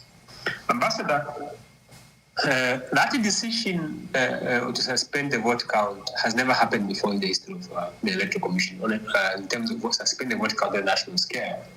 I've studied these things, as I said. The Electoral Commission, I've published things on the history of the Electoral Commission. It's one of the highly regarded institutions in the region at the Electoral Commission. Of course, it hasn't been perfect.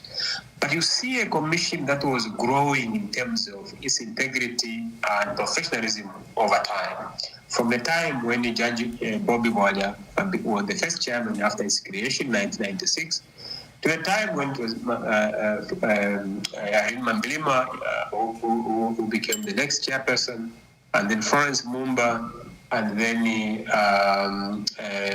Mambilima again before Esau Chulu succeeded him. What was very important, I think, was that at all times in the past, the commission was led by a former judge of the High Court or Supreme Court, or somebody who was serving at that level. Because the law that established the commission says the chairperson should always be a judge or a former judge of the Superior Courts or somebody who qualifies to hold that office. Until Hichilema came to power, that position was occupied by somebody who held judicial office or who was holding one. There's a reason for that. It's because judges are seen as apolitical. We don't know who they support because the nature of their job requires them to be above partisan politics.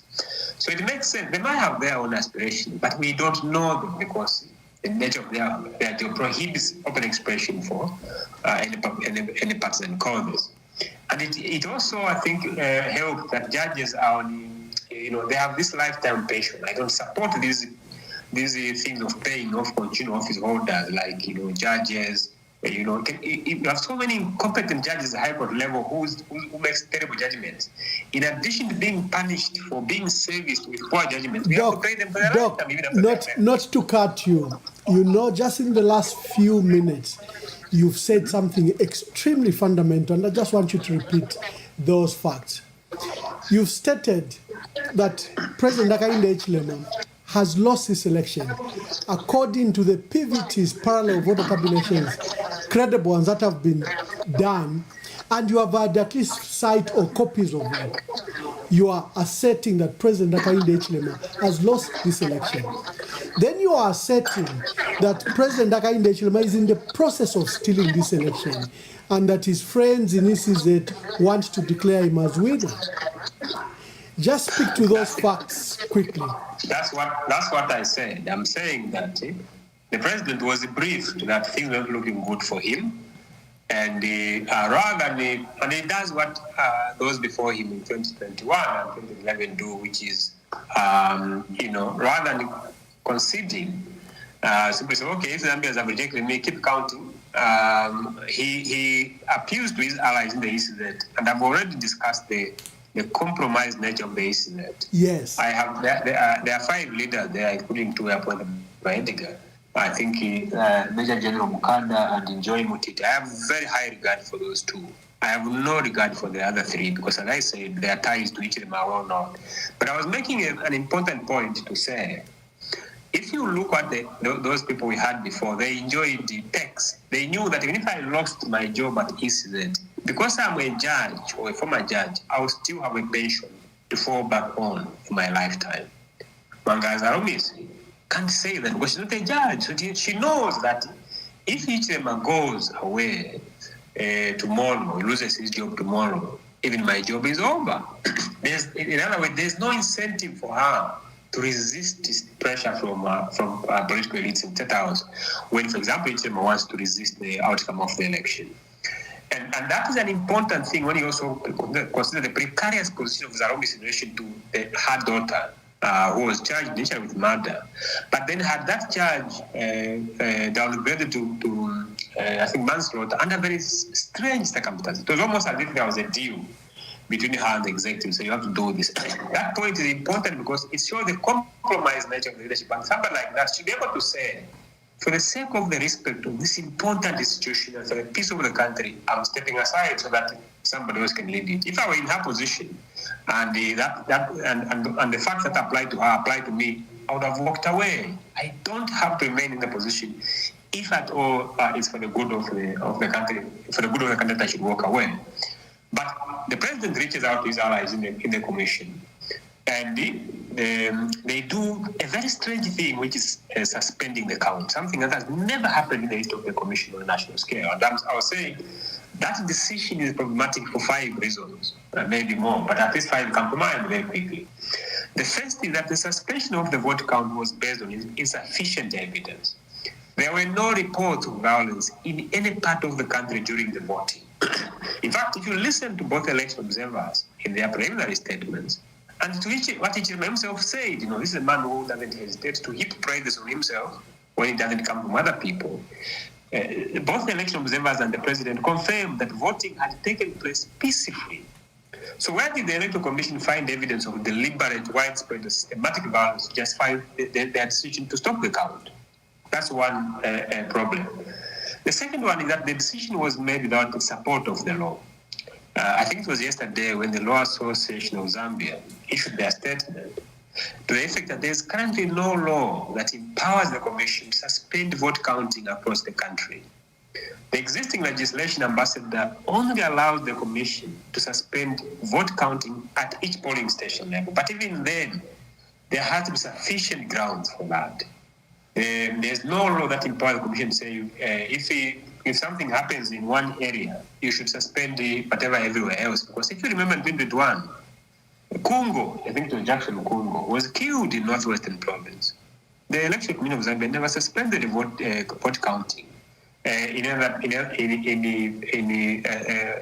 the country. The third problem was that the decision was illogical, because if only some districts, going by what the Commission said in that statement, if only some districts were affected, why did the Electoral Commission extend the suspension of vote counting to the whole country, including areas that were not affected? Why should they be blamed for what some district elsewhere is not has done, for example? So you can see how illogical the decision was. The fourth problem was that the decision was vague in relation to the identity of the affected districts. If you read that statement, it was carefully worded, which shows the mischief that it came with. It simply said some district. It never mentioned whether we were left to speculate whether this district is Dudumwezi, whether it's Senanga, whether it's Kaputa. We don't. Voters were never. Zambians were never told. It was left to guesswork. We were just told there was violence in some district. Now, how is it possible, Ambassador, that the Electoral Commission of Zambia knew that violence had occurred in some districts, but could not state the names of the affected areas in the same constituency? Is it because the Commission was afraid that the people from those areas whom they were saying had experienced violence would have disputed the report and said, no, not here. The voting actually proceeded peacefully until the close of voting? That's the fourth problem. The fifth one is that the decision fatally wounds the credibility of the election result itself. Because if ballot boxes were stolen, as they told us, as they alleged in that statement, then why should the public believe that the results being announced are accurate and not those that could have been swapped with those that were stolen? How many boxes were stolen? We were never told. If it's 1,000 of boxes, then it might explain why, over the last 24 hours, for example, we have seen military officials taking over polling stations in various parts of the country. I was talking to a chief in Luapula before I came to the program. He says, there's military officials here going polling station, doing strange thing, rigging. That's Luapula, Northern Province. And for me, that is important because all those limitations that I've just noted in the statement that is issued when announcing the suspension of vote count, it showed that they were not deliberate. They were deliberate. What was important for each level was not the reputation of the Electoral Commission of Zambia and its integrity, but the creation of sufficient time in which it could manipulate the results. And that is precisely what happened during the 4-hour period when the suspension was in effect. Because if you remember, the Commission announced, I think around 17 or 18 yesterday, that they had now resumed vote counting because the violence in some areas had been contained. Again, even when they did so, they never told us where that violence was. It was just in their heads, or it was for them to guess to us that, left to us to guess where that statement was. If the violence was in a given area, the Commission had the obligation transparently to say the violence was in this area and it was of this scale and this is what happened. They didn't do that. Why? Because the suspension itself of the vote counting was not intended to cure the problem that they claimed there was. And the HH deployed the military officials afterwards, as I said, to invade polling stations. We saw reports from journalists how polling agents were being chased from polling stations, leaving only security officials. Why are you doing that if not to swap the results? So the suspension was a deliberate strategy designed to infuse in the ballot, to infuse in the ballots that he needed to reverse the outcome and win. Because by changing the result at polling station level, as I mentioned earlier, this is a central stage. Hichilema wanted to create a record at the state at that stage that matters most since the last two stages and their recipients. That's the district tutoring center and the national tutoring center in Mungushi. By midday today, that exercise had been successfully completed. What remains is for the electoral commission of Zambia to now find efficiency in announcing the altered results and finally declaring the man as the president-elect of Zambia. Now, until again, that is very, that's very difficult fact to swallow. So results have been altered. We understand, of course, how the results were altered. What should Zambians do? Because it becomes helpless. If ECZ is hijacked, you have the military taking part in open rigging of this vote that the people of Zambia did. Results are being changed. They are replacing the Gen 20. What should happen? We should not just be in resignation and accept these altered results, accept the rigging, that a man that has lost election now be presented as winner to us.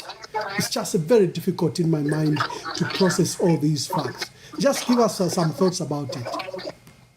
Well, I don't have the authority to tell Zambians what they should do. What I can do is to share with Zambians the knowledge that I come in contact with by virtue of my interaction with various different people, including many who just come to me in confidence and say, listen, we have seen, we misunderstood you when you spoke very strongly against Edgar Lungu, that, you just hated Edgar Lungu. But we have seen now that you actually just love Zambia more. And some come and share this information with me, for example. For me, Ambassador, this doesn't surprise me because I've been consistent in this issue, saying, correct. If you got my write-ups, the past write I warned as early as 2023, I think it was June, that Hichilema had devised a 5-point strategy to stay in power at all costs. And I discussed that strategy. That article is still online. It was titled, I think, Hichilema's strategy to stay in power at all costs.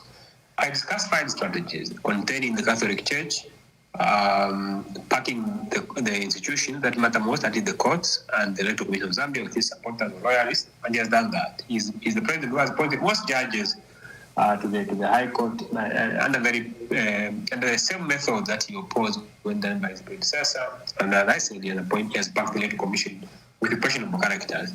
And then the third one was covering corruption. He's not opposed to corruption. He's opposed to corruption under his administration being exposed. And then the fourth one was co-opting as influential civil society elites. There are so many whom we have lost to the government. At first, I was happy because, you see, it's good to have the best of us save the government. But the scale on which it was done, you could clearly see that it was meant to really weaken the civil society because it takes years to raise leaders of that magnitude. I'm happy that we still have people like Linda Kasonde, people like Debna Changala, and a few others. But the majority of the people who were so central to holding Lungu to account in civil society and academia are very quiet now, and many of them are eating with the government. And many of them also came from the Zambezi region where I come from. So if you look at most Lords and Tongas, it's like Hichilema can do no wrong. The very thing that they opposed when done by Edgar and his friends in the PF, now they keep quiet or look away when Hichilema does the very wrongs. Again, showing how we are less patriotic. We are people that is prepared to defend our own when they do wrong things, provided those on the receiving end of state injustices are people who come from other groups, for example. And I don't like that because that's not who we are. And then you had the final thing was to destroy the opposition. Again, he did this in terms of the PF, for example, as we saw, using MPs like Chavinga, initially it was Mao Sampa, and then Chavinga and a couple of others. I warned this in 2023. His defenders, the Tongas in academia, came there and said, "Oh, you are talking nonsense." Time has a way of proving some of these things, especially when you are not defending, interest of a particular politician, particular tribe, or particular narrow interest. When you are just meant to defend public interest. It has proved that many of those fears that I raised as far back as 2023 were not unfounded. So for me, even when I say it was losing in June this year, it wasn't because I hate the president. This is the person I voted for. The highest form of expression of love for a citizen to other politician is giving them their most precious gift, which is the vote, and I gave him. So when I speak out against what he's doing wrong, it's not because I hate the man. It's actually because I tried as early as 2023, as I said, even earlier, to point out pitfalls in the hope that he could change for the good of all of us. Because if you are going to Nakonde ambassador, you're starting off from intercity, and you notice that the bus is going to Shimabala, you shouldn't wait until you are in Mazabuka or Monze to tell the driver that, sir, you are taking us in the wrong direction, because the bus fare we paid you, which is the vote, was meant to take us to Nakonde, and Nakonde is in the opposite direction. We should raise that before it's too late, so that the driver can turn and take us to Nakonde. We were being told over the last 5 years, Ambassador, that the driver knew what he was doing, but we should keep quiet. But the driver has crash landed us, and now people wanted to leave him. He's playing with the results. So that's very dangerous, because until now, Ambassador, Zambia possessed one of Southern Africa's most important traditions of peaceful democratic competition and transfer of political power. That record has depended upon the conduct, not only of political leaders, but also electoral officials, security institutions, civil society, party representatives, independent media, citizens, and international partners. Previous Zambian electoral transition, Ambassador, demonstrated that timely attention by key actors to some of these issues can reinforce the professional independence of institutions and reduce incentives for conduct that could compromise public confidence in an election. So you have to understand what's happening in Zambia against a wider pattern of democratic erosion across the SADC region. Because Zambia carries an unusual significance in that sense.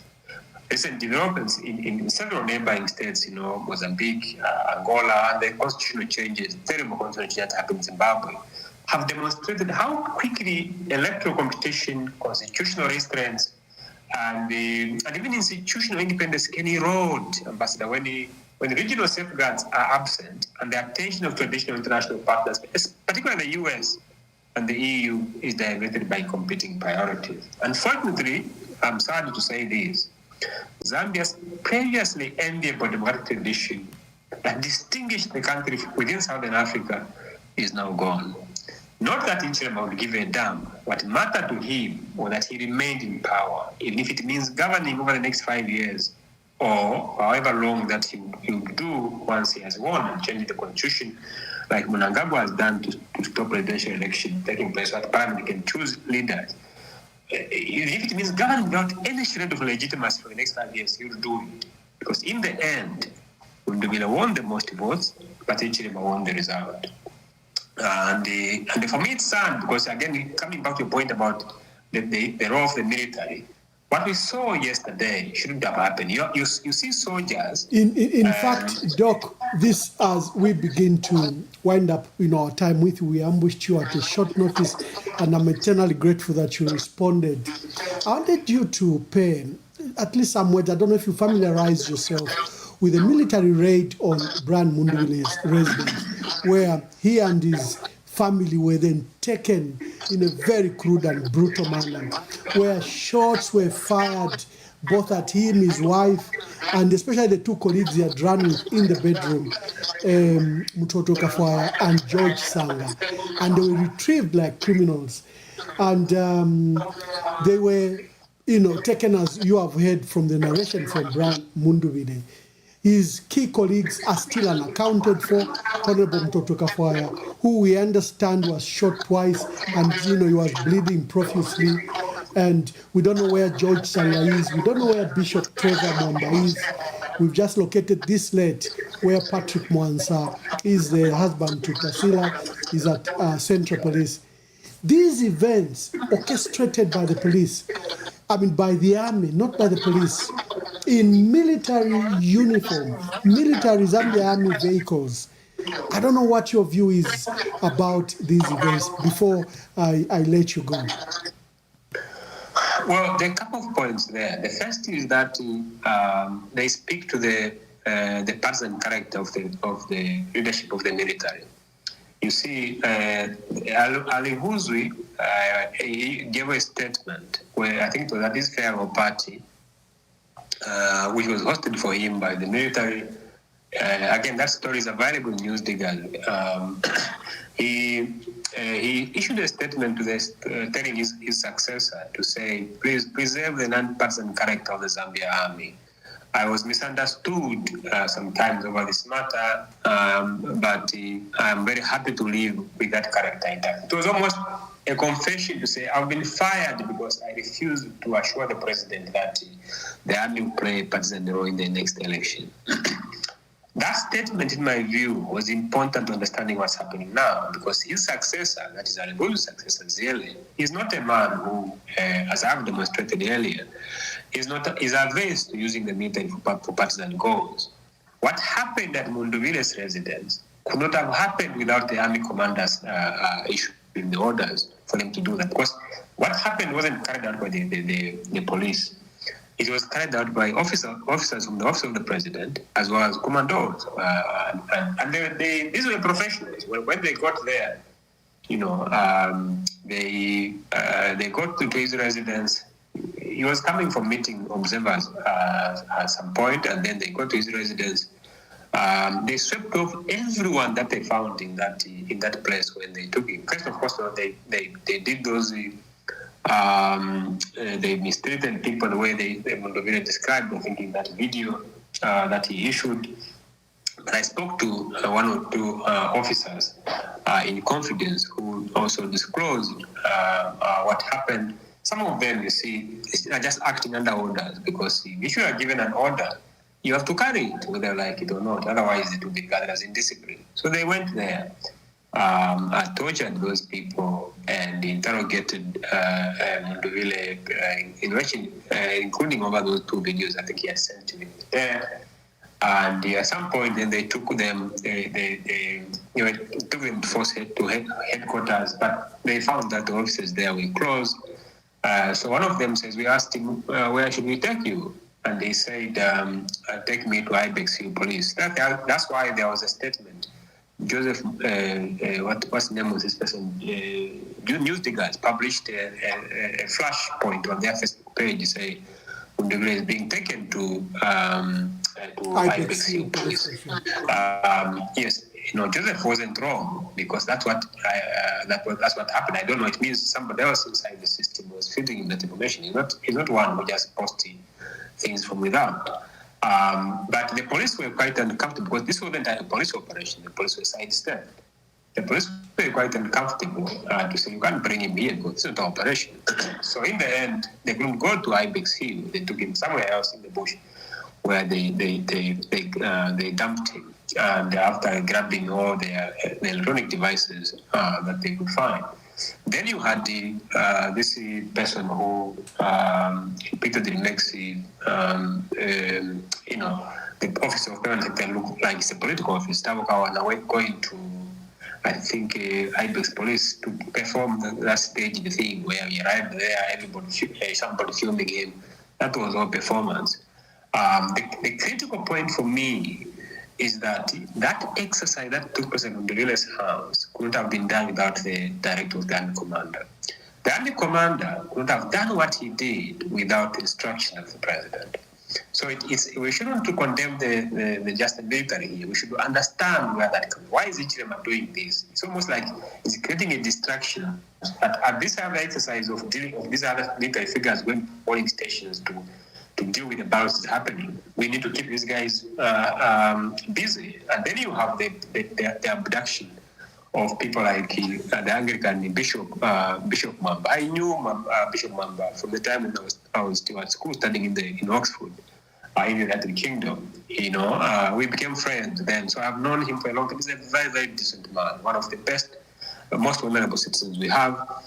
George Sanga, I don't know him personally, but what I know is that he's a man of integrity. In fact, when the reports previously went out that Sanga had been kidnapped or abducted, because of his principled character, he came out and said it wasn't true.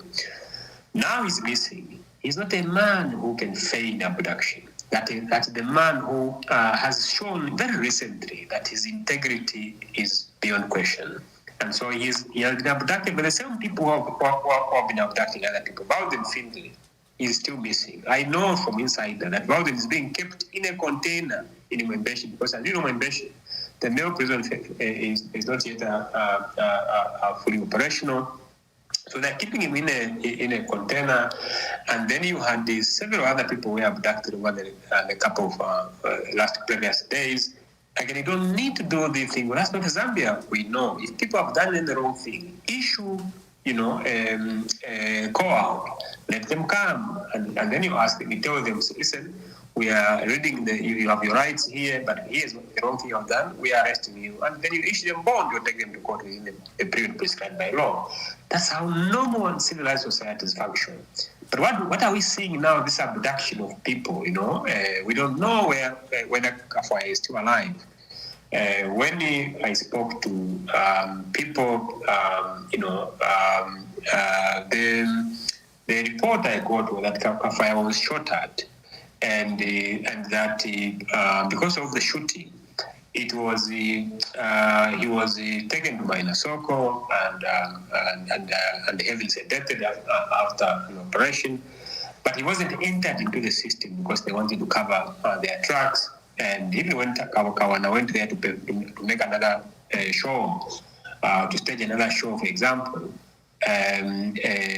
All that was just for public, because the UPND, you have to give them credit. They have been very good in terms of managing the public narrative to show that there's confusion. Of course, there's lack of information from the Mundubire camp also, but you can't blame them entirely. Also, because this is a new part that was formed just 2 months ago. They don't yet have the infrastructure that could have been established. If they had been given to operate, time to operate, for example, if there were no those kind of restrictions. So one has to understand what's happening here in context to say, all this is happening because you are dealing with a president who lacks restraint. He's prepared to do anything, to go to any length to make sure that he retains power. In fact, if anything, I think Mundubire has shown remarkable courage. The last couple of weeks, I think there's so many obstacles that were placed in his path.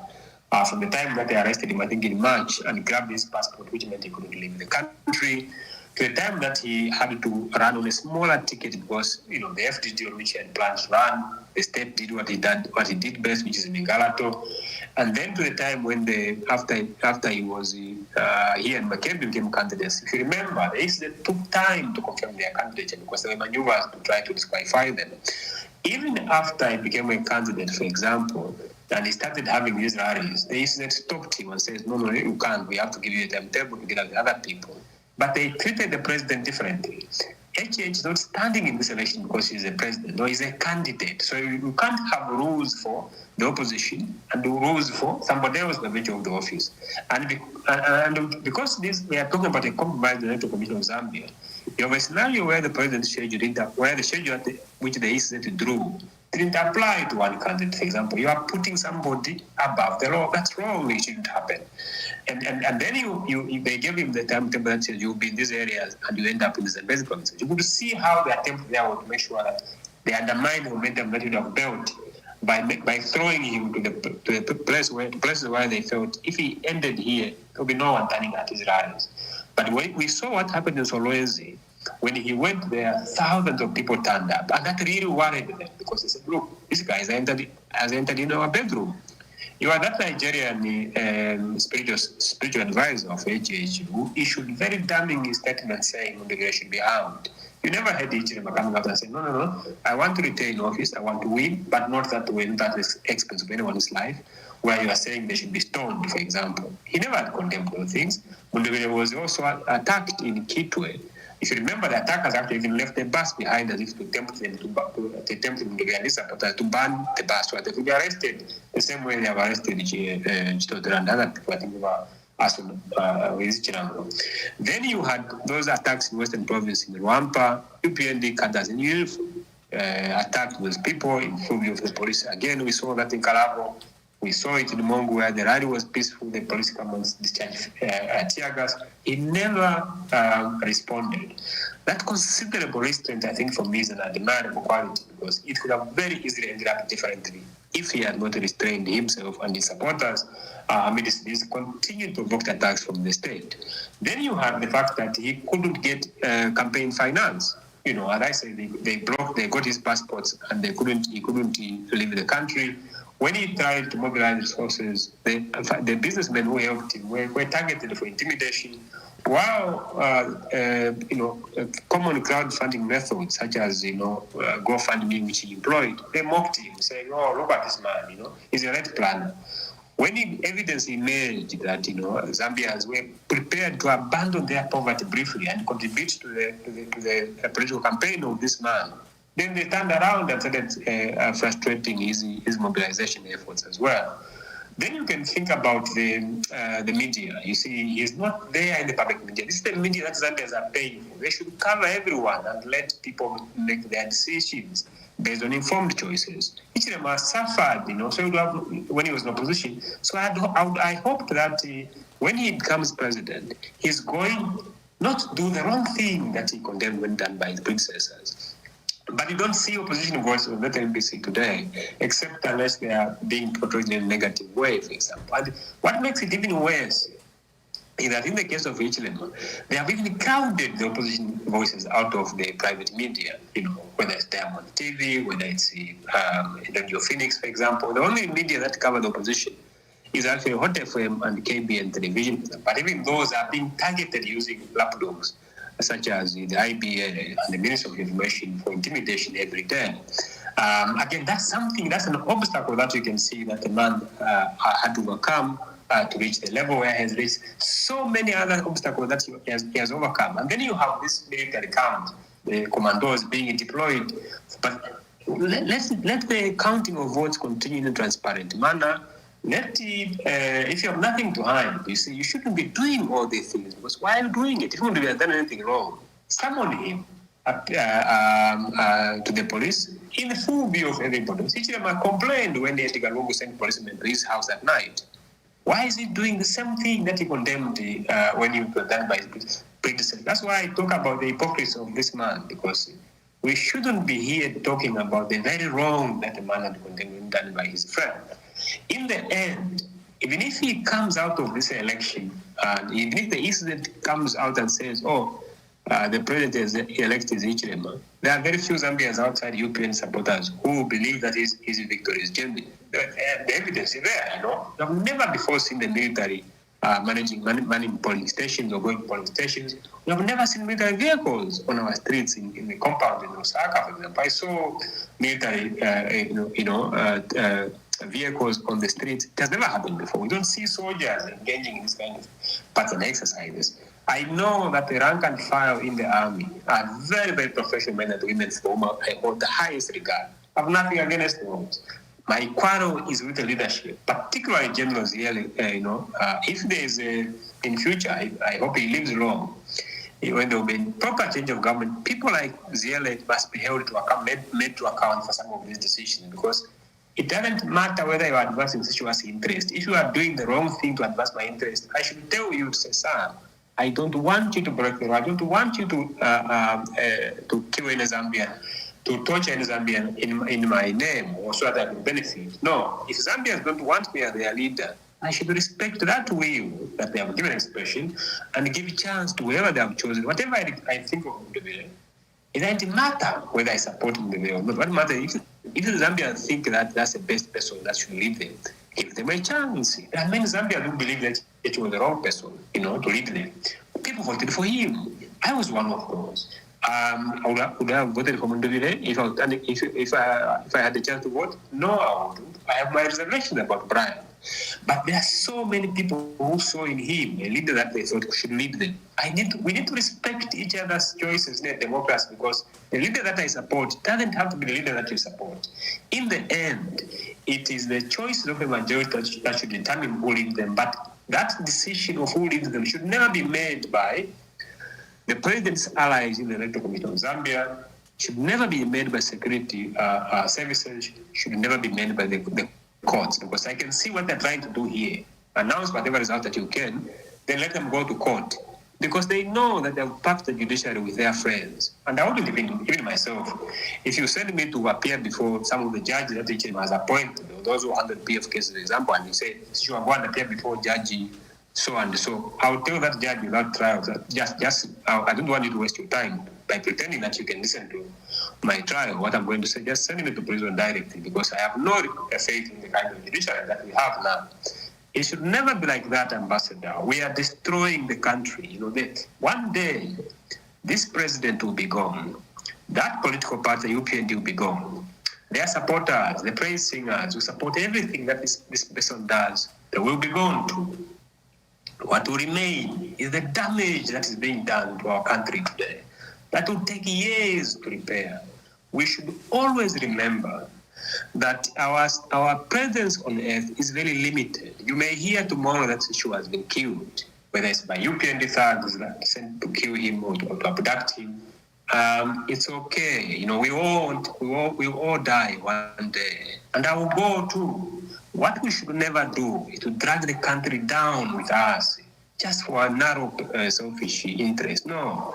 When we have a chance to save the country, like where Ichirema was given that opportunity with his friends, save the people to the best of your ability. And when the people decide that they no longer want you, they want to give a chance to somebody else, let their will be respected. No, people don't have to die so that Ichirema and his friends can remain in power. I oppose the bad things of Edgar Lungu and Michael Sata before him. I oppose the bad things of Ichirema, and I appeal to the president to say, please, can you respect the will of the Zambian people? If what I've been told by various officials that you've lost this election is true, and you know the truth, leave. If you are worried about what will happen to you, Mr. President, after the election, that maybe you'll be arrested, then find the former president. Masisi is still in Zambia. The one who was leading the AU, has been unwell and has been one of the hospitals in Osaka throughout this period. But Masisi is there. Talk to him the same way that Bai Koroma, Kikwete, and others spoke with Edgar. Talk to him, show your concerns, and say, listen, I don't want to be arrested when I leave office. Can I have some freedom? And then you don't have to impose yourself on the people that don't want you. You don't have to swap, these constituency results so that you can flip and get and overturn the 54% that we won the election with, for example. It's very important that all of us, Mr. President, including you and me and everybody else who's listening and not listening to this program, we always put the interest of the country over and above our personal interest. That is my appeal, Ambassador. And I want to thank you most sincerely for the opportunity to share, my views. Because every time I appear on some of these programs in Zambia, that station, that thing, whether it's radio or TV, is shut out. My voice has been taken out of the newspapers in Zambia by the state house officials. I know, I've been told all these things. They went to the Mail and Guardian, a newspaper that I wrote for many years. They asked the editors, can you shut out Sishua's voice? Two of the previous editors rejected them, but they showed me the messages. And I know the people from State House who wrote to Mail and Guardian. When those editors left, we had a new set of editors who are known, who are friends at State House. They renewed their requests before the editors. Now I can't even appear in the Mail and Guardian. That's why I publish my thoughts on Twitter for free, and I've done media, because my voice is being shut out on other platforms. I am not the problem. The problem is the high cost of living, the lack of democracy, the corruption, the many wrong things that are reducing Zambian subhuman levels of existence. Let's fight those problems, Mr. President. It's not right to steal the will of the people the way you are trying to do with your friends in the Electoral Commission of Zambia. Stop it. Powerful, powerful. Before I let you go, I was just reading on the two comments. We'll be opening the phone lines just now. But there are two questions for you. One is quoting you, where you have stated that Munduvile won the votes. Hichilema won the results announced. And I want you to explain that. The second one is that is your book available? Are your books available in Book World, or where are they available in Lusaka? Probably just answer those two lines and then I let you go, especially that you just came at short notice. Well, the first question, if I heard correctly, was asking me to explain that Munduvile won the most votes, but Hichilema won the result. So what I meant there is that based on the PVT that were done by institutions for which I have high regard, based on the results that the Electoral Commission of Zambia had at polling station level, that was before the ballot boxes were stolen, according to the ECZ. Munduvile had got the majority votes. I think the PVT, independent from each other, actually were consistent in showing that he got 54%. Based on that, it is fair to say that Munduvile won the votes. What was remaining was for the ECZ to verify those results very transparently, working with everyone, all the political party representatives. Because as I said, you have that three-stage process at polling station level. Results, all Gen 20 forms are signed by everybody. If you get pictures of that and send them to your party, if you are an organized party, you can easily have those results in a limited time frame before the ECZ actually announces it. Because the ECZ has to verify with party representatives to make sure that the results that they announce are accurate. You remember Gary Nkombo in 2021, how he made a show of the fact that we really needed to make sure that we verify these results, because they had those results already before ECZ announced. So the Munduvile team had those results.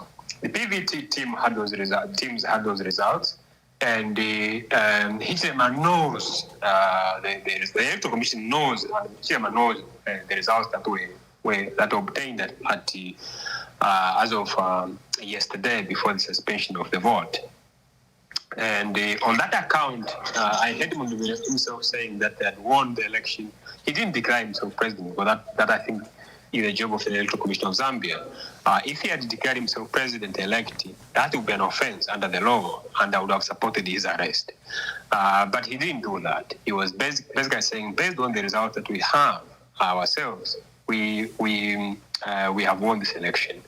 I have never spoken to Munduvile, for I don't know how many years, but I've been able to, independently from him and his party, I don't know anyone in that party, to verify this kind of things and say, okay, independently from each other, here is the picture that this guy has actually won the election. Then you have the Electoral Commission and Hichilema and his friend in the Electoral Commission doing the Mingalato, where they start saying the ballots have been stolen, some districts had violence, which nobody else knows. The military people are going now, military police and the military are going to polling stations, chasing away people, and only leaving security officials. And it is at that point that the results are being changed. At the end of this exercise, what will happen is Hichilema is going to be declared president-elect. They will give him the victory outright, over 50%, for example. But that won't be the true will of the people. And I was saying, they know these things, you see. And that is what I meant when I said, this other one wins the votes. But what determines the most, whatever, is actually the one who announces the results. If you look at the parliament, for example, if I give you an example, when there was that vote on the Constitutional Amendment Bill, the results that Nelly Muti announced in parliament may not actually be the results of how MPs voted on the bill, because when Muti announced the results, she said there was 133 MPs who voted for the bill, and then there was 2 MPs who voted no for the bill. That's what was published, for example. Of course, to date, you have never been shown the voting record, for example. But what was striking about that was that when Hichilema started harassing Gary Nkombo and his friends, he told the Zambians that Gary Nkombo, I think there was Muchima, Samakai, and some guy from Northern Province, I remember, it was maybe Elijah, something Muranga. He said those MPs had opposed the bill, voted against the bill, 4 MPs that he mentioned. How was it possible when Speaker Nelly Muti told us that there were only 2 MPs? You can see how lies have short legs. Because if it's true that there were only 2 MPs, we should only have 2 MPs, for example, who voted against that bill, reflected consistent in terms of the results. So what we learned from that experience was that what matters is not how you vote. It is what the results are announced by the person who is empowered to make the announcement. And we can clearly see in this case that this is what they're trying to do with regards to the election that we just had. That what will matter is not actually how the voters voted.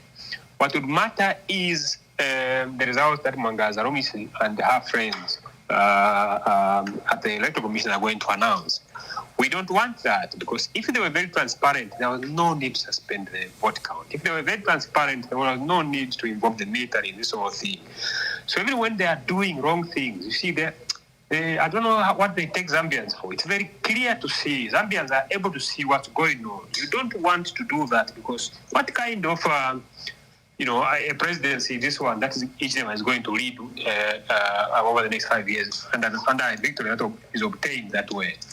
So that's what I meant when I said that one has won the most votes, the other one has won the results, more like that will be given to him. Of course, I can be proved wrong. Less time pass, but what I've shared with here is based on the information shared with me in the course of my interaction with various people, and I'm speaking here as a citizen of Zambia. It's very important for people to understand that when I do these things, I don't speak as an academic. I speak as a citizen of Zambia, and the Constitution imposes particular obligations on all of us to defend it and to make sure that we perform particular duties that advance our collective interests. Those responsibilities, those duties don't cease when somebody's out, just because somebody's out of the country. As you are ambassador, you are expressing the requirements that are demanded from all of us as citizens of the country. We should love Zambia more than we love our tribes. We should love Zambia more than we love our narrow personal interest or group interest, for example. And for me, even if Kundugeda won this election, I was still going to hold him to account over the many things that ran me in conflict with a different president, for example, if he was going to do that. One of my concerns, actually, when they were campaigning, I looked at his team. You see, I saw many members and Easterners there. I couldn't see diversity. And I was worried to say, if this guy becomes president tomorrow, is he going to do the kind of politics that I disliked when it was done by Benedict Lungu and their friend in PF, for example? I was going to fight him over that, for example, if he was going to mistreat other groups outside the Bemba and the Eastern groups, for example. And I knew, I think he posted a Twitter thing, it should be 2-3 days ago, where he quoted something that said in 2021 that in a free and fair election, Edgar Lungu could not win the election. In an unfair contest, he may not lose. And he quoted and said, when you said this, Ukraine supporters supported you. But now when you are saying the same thing about this president, they are insulting you. I responded to him. I said, look, I have a fairly predictable way of engaging political leaders. My focus is on the actions of the people in power at a given moment. When those leaders leave, my attention shifts to the next set of leaders in terms of holding them to account. Why should I follow you when you are in opposition? Unless you are an opposition leader, a main opposition leader, which explains why sometimes I criticize HH when he was in opposition, because he was the main opposition leader. I did the same with Nevas Mumba, because again, he was the main opposition leader. Why should I criticize a leader who has no MP, who has no councillor, who is not next in line in terms of potential of them being elected? So at a very clear outline, and I told Munduvire on Twitter, there's a record of that effect. I know that's just a matter of time, because tomorrow if you became president, and I do to your president what I'm doing to Ichirema, those who are supporting me today will be the first one to insult me tomorrow. It's okay, I will defend any Zambian's right to criticize what I put out in course of my public works, for example. If the best that a person can do is to insult me or to call me a fool or an idiot or stupid, I'll defend the right to do so. I don't become a stupid or idiotic person just because somebody else said I am. Ambassador Mamba, if I came and told you today that you have so much money in your account, you shouldn't have to abandon what you are doing to run to the bank and say, please print a bank statement for the last 3 years. I want to prove to you that I don't have the money.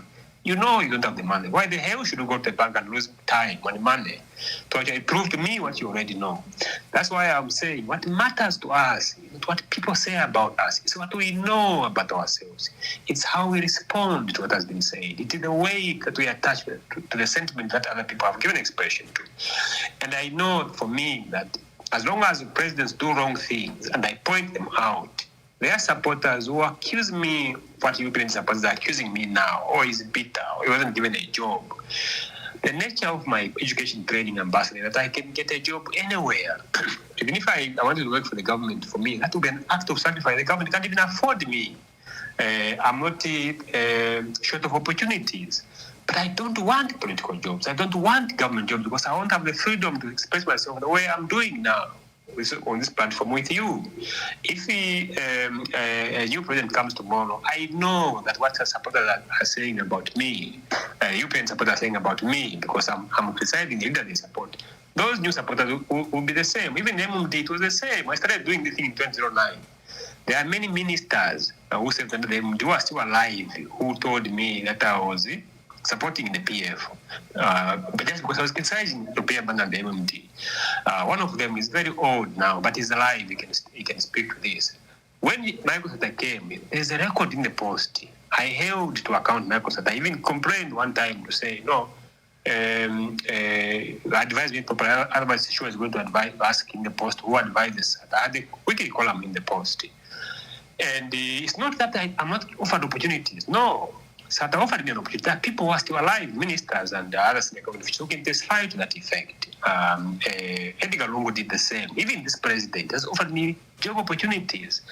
I don't want a job in government. I'm happy contributing as an academic where I am. And Zambians should learn to uptake people, respect people in their various stations. We all don't have to do the same thing, provided our leaders listen to our concerns when we speak. If you can imagine what would have happened if Nevas Mumba had continued serving as an evangelist. He would be highly respected rather than it's a sorry sight to listen to see him. Every time he speaks now, you have to reduce the volume if at all there's a television set or a radio station, because you never know what a man can say in praise of the president, for example. And he does this across successive presidents. That's not how an adult should live. Then you have this, you're trying to get a historian and say, oh, come into government and you see you want a job. I don't want those things. I'm happy being an academic, which brings the last question about the book, whether it's available. No, it's not available. How publications work. It's not available in Zambia, rather it's not available. How academic publications work is that if once you write a journal article or a book, it is sent to reviewers, peer reviewers, in your field. They assess it, sometimes very brutal. They tell you what is weak, and they send back to you for corrections until it is acceptable. You publish it at no cost to you. The publisher, however, assumes the cost. So, for example, the history of Zambia, the book that I wrote, which is Party Politics and Populism in Zambia, it was published by a UK publisher. And I didn't pay anything because if you pay anything, then it's not an academic book, it's a self-publishing, like a memoir. You see, the people who publish memoirs, they pay for those things so that people can publish them. You can write anything to be published because you're paying for it. When you are doing academic publications, you don't pay for this. They are published on their merit after evaluation by professors and other people whom you don't even know who are operating in your respective disciplines. So I did that with the book, and then it was published by UK publisher James Curry in 2024. What I had hoped and what was agreed was that if I find an African publisher that can publish the book here, they should buy that right and subsidize the rest so that it can be made available to the African market. That was what the contract said.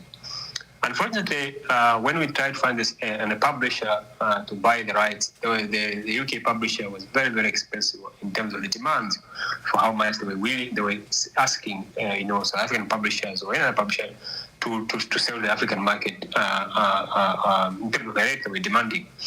And for me, that was very sad, because one of the things that I enjoy about my work is I like it when my work is read by the very people that matter most to me, and that is Zambians. I don't do these things where it can be hidden in paywall and journals. Or I don't even get money, you see. That book, even if you sell 100 copies out of it, the money that comes to the author is as little as, maybe if you sell 100 or 200 copies, it can be as little as £2, for example, because whatever the payment for them is very small. It's very, very negligible. It's maybe minus 0 point something percent.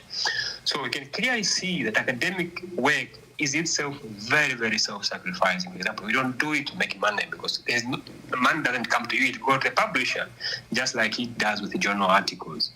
So I was very unhappy when that book was, when we couldn't find a publisher that could have made the book available in places like Zambia, because I wanted the book to be read by Zambians, because it talks about the history of Zambia in a very, very accessible way, where Zambians can read, and we know that Zambians are generally, under 35 years or and below.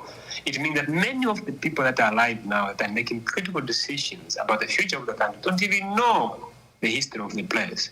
I have the privilege of knowing this history because I studied it. When I share some of these opinions and I see people insulting me, I just tolerate them, because everybody else can share an opinion, but not everyone can share an informed opinion.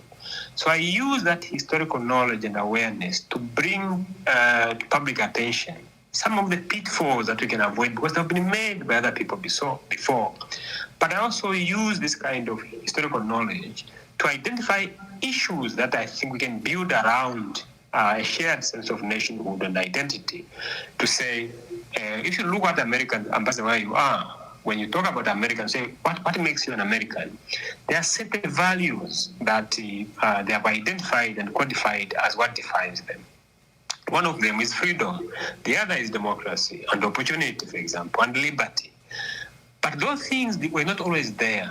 They were products of particular presidents who embodied them. Abraham Lincoln, for example, is the one who ended slave trade following the 1861 to 1863 American Civil War, because he said, we can't have half of the country living in servitude while other half is free. That's how the southern states and northern states, for example, go to war, out of which freedom is secured for everyone in the US. So you have liberty, you have freedom, they are becoming an important American value.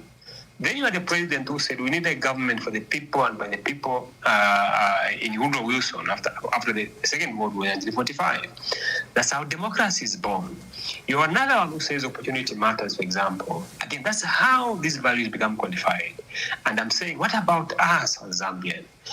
When I look at our history, I ask myself, what makes us Zambian outside the accident of our birthplace or that passport that we carry? In fact, when you're in Zambia, ambassador, you're not a Zambian. You are a Bemba, you are a Lozi, you are a Tonga, you are a Chewa, Ruvale, Kaonde, or whatever. What I'm calling for through that historical awareness is for us to identify values that we can that can define us, regardless of these narrow identities that we have for us. But we can do that by looking also at our leaders. What can we learn from a leader, Kaunda's leadership, for example? It's unity in diversity. Kaunda was very sensitive to this idea of ethnic balance because he understood that it's important to create a Zambia where everybody feels equal.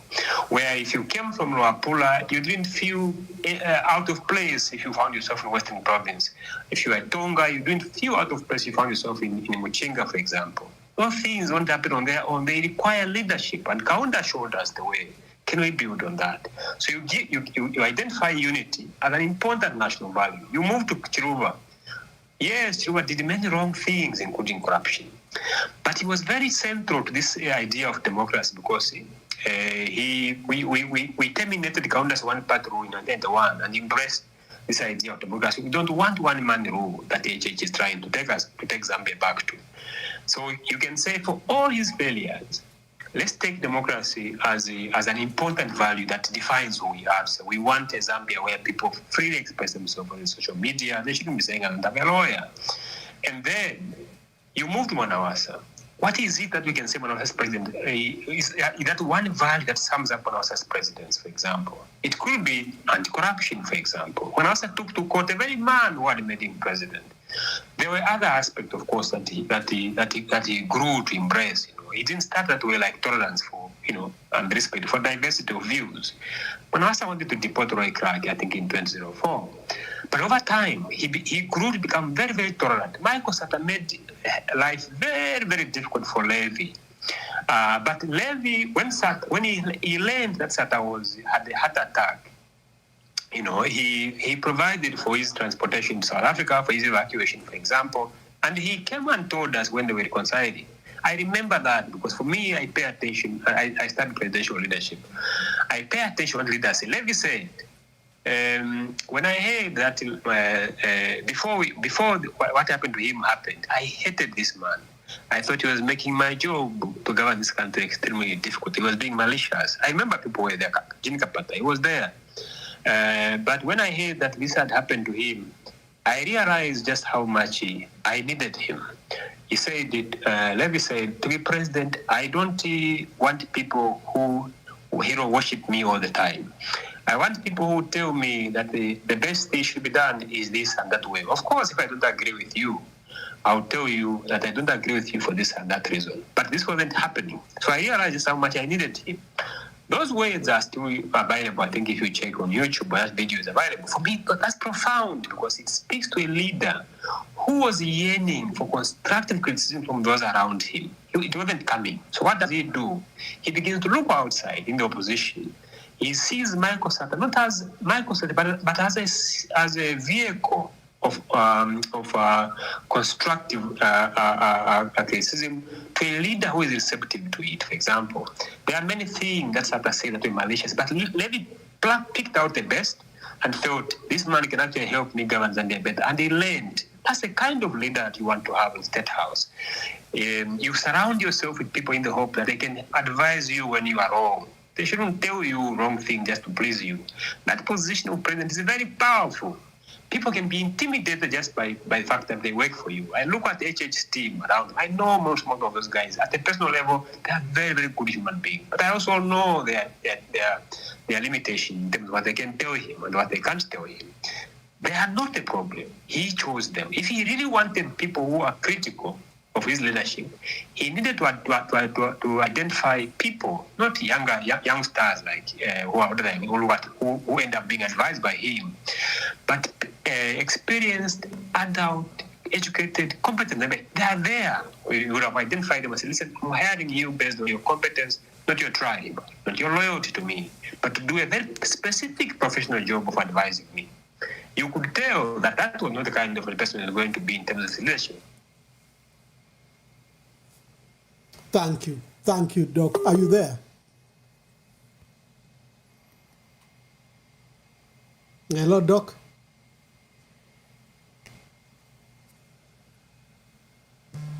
Oh, I'll call him back. Ladies and gentlemen, thank you. We'll be opening the phone lines. We were hosting, a prominent historian, an academic, and public commentator, Dr. Sishua.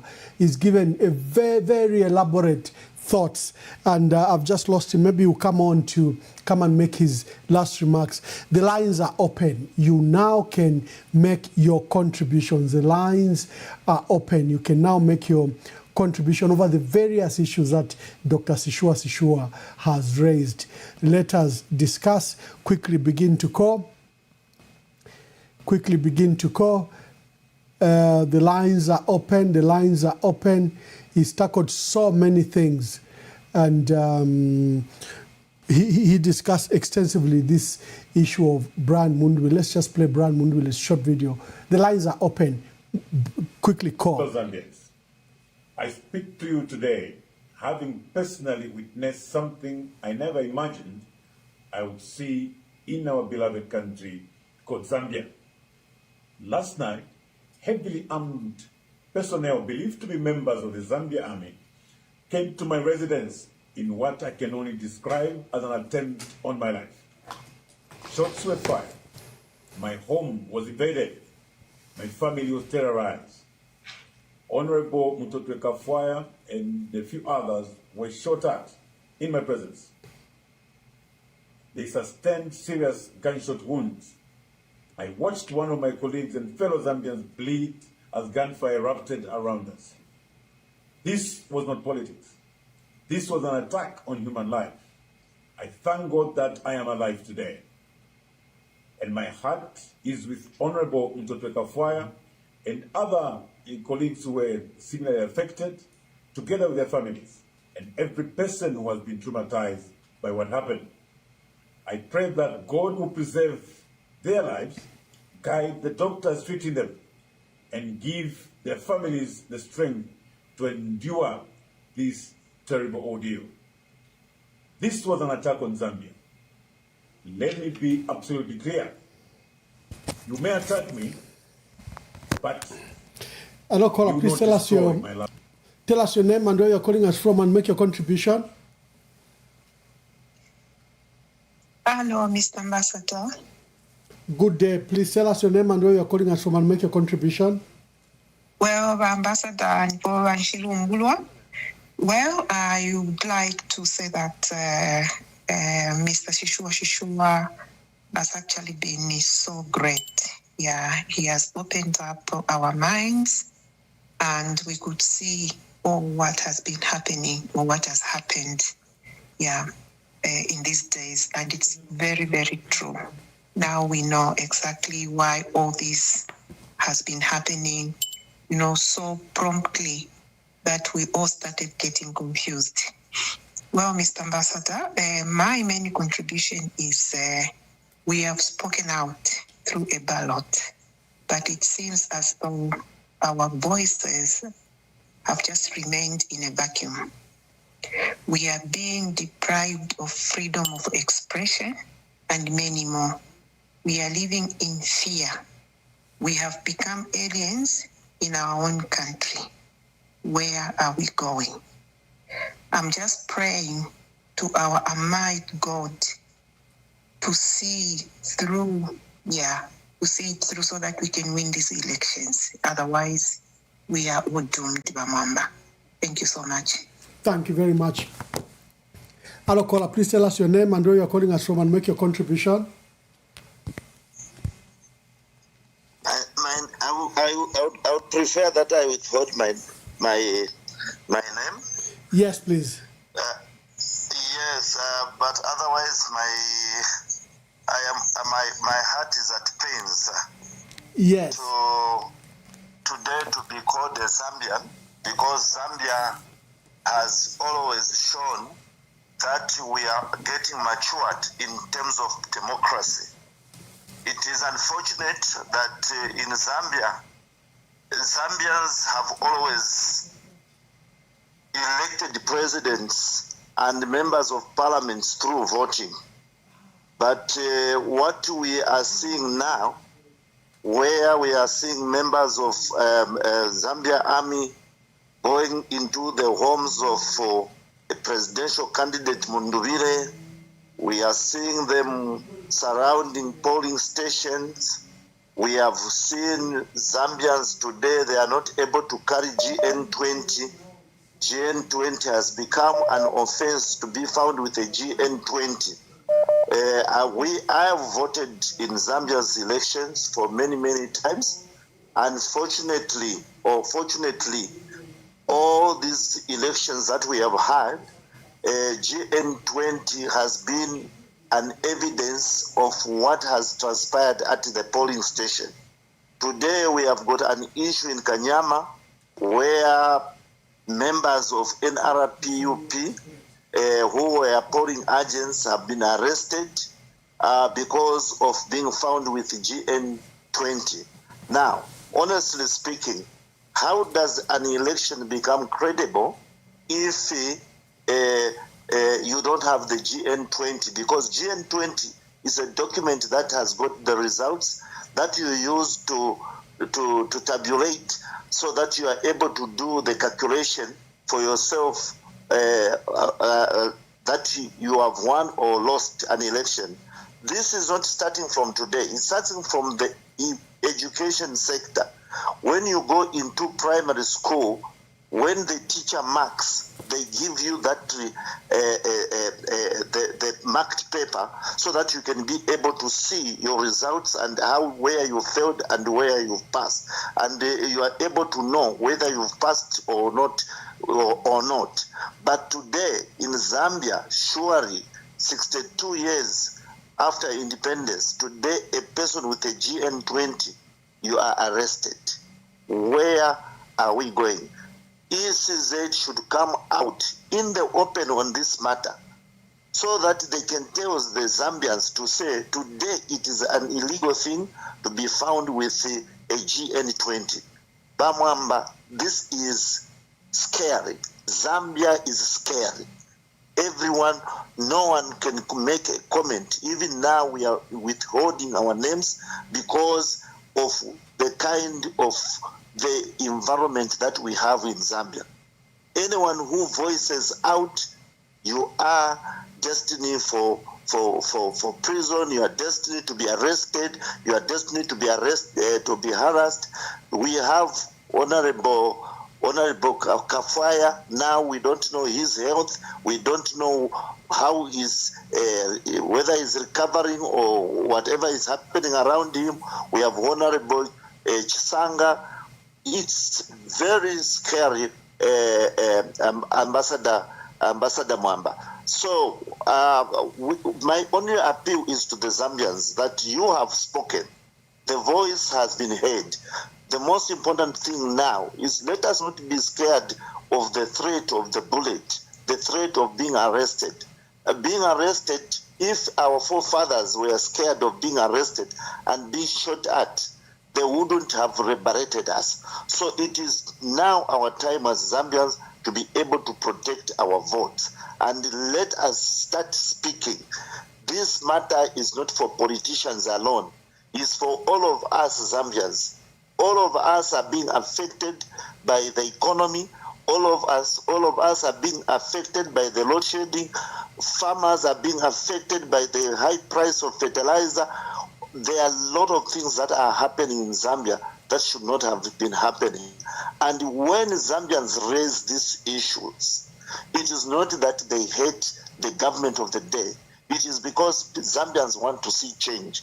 And when they say, stand aside and let us have this one, it doesn't mean you have been forsaken. Or what the Zambians are saying, at this particular time, we want President Mundubile to become the President of the Republic of Zambia. Thank you very much, Ambassador Mwamba. I know you are living in exile because of the same, but please, together, we can change Zambia.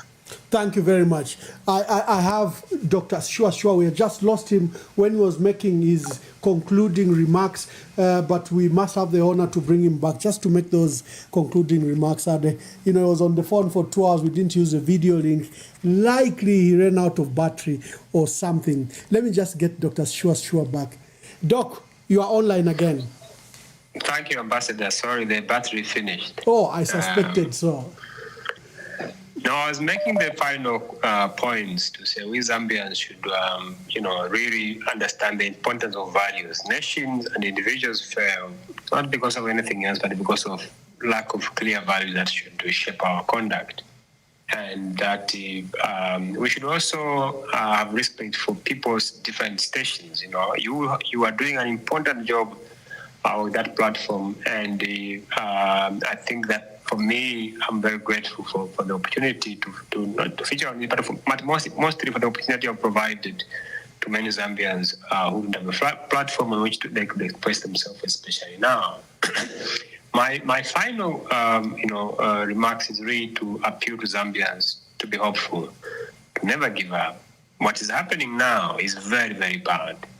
But it will come to pass, like many bad things. All bad things come to an end in the end.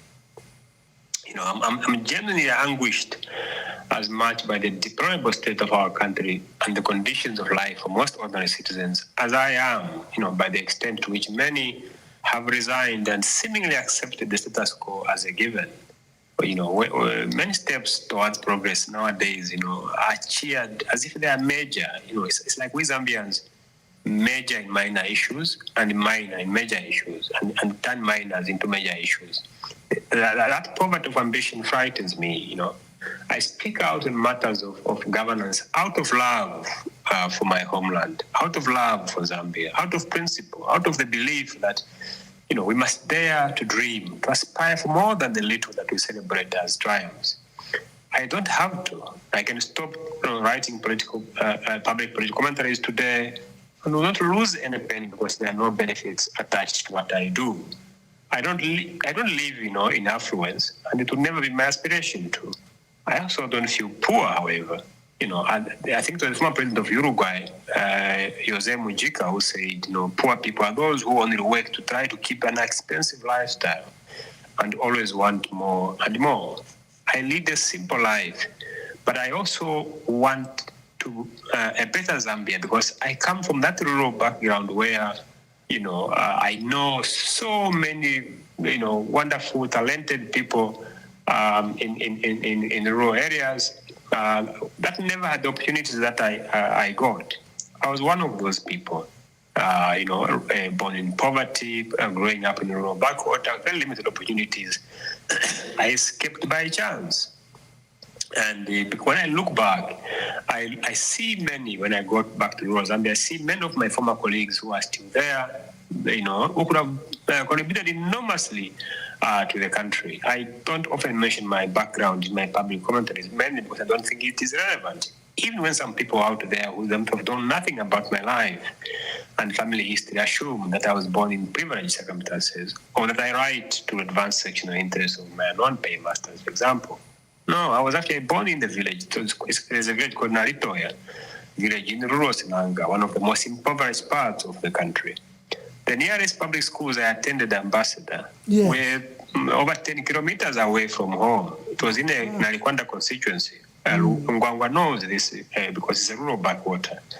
My mother was there, I grew up with her before she relocated to Kapulanga, which is an impoverished slum in Mongo, where no one should live, let alone raise a child. It's much like Chivoria, Zambia Compound, Makururu, in other places. I largely succeeded due to the kindness of other people whose generous efforts, Ambassador, alongside those of my mother, who brewed native beer for a living, enabled me to complete my secondary school education at Kambole Secondary School in Western Province. After I finished secondary school, I couldn't go to university. We went to the social welfare offices in Mongo to say, look, we don't have support to take this child to university, but we think he can make it if you give him support. That is how the social welfare came home to examine our poverty. We were certified as poor, and then they wrote to the government. They wrote letters of support, for example. I remember one of them because I showed him. If you were nearby, I would have shown you on my shoulder. When I was studying for my grade 12 exams, the house where I lived, the roof-thatched house, both in terms of the roof and the wall fence.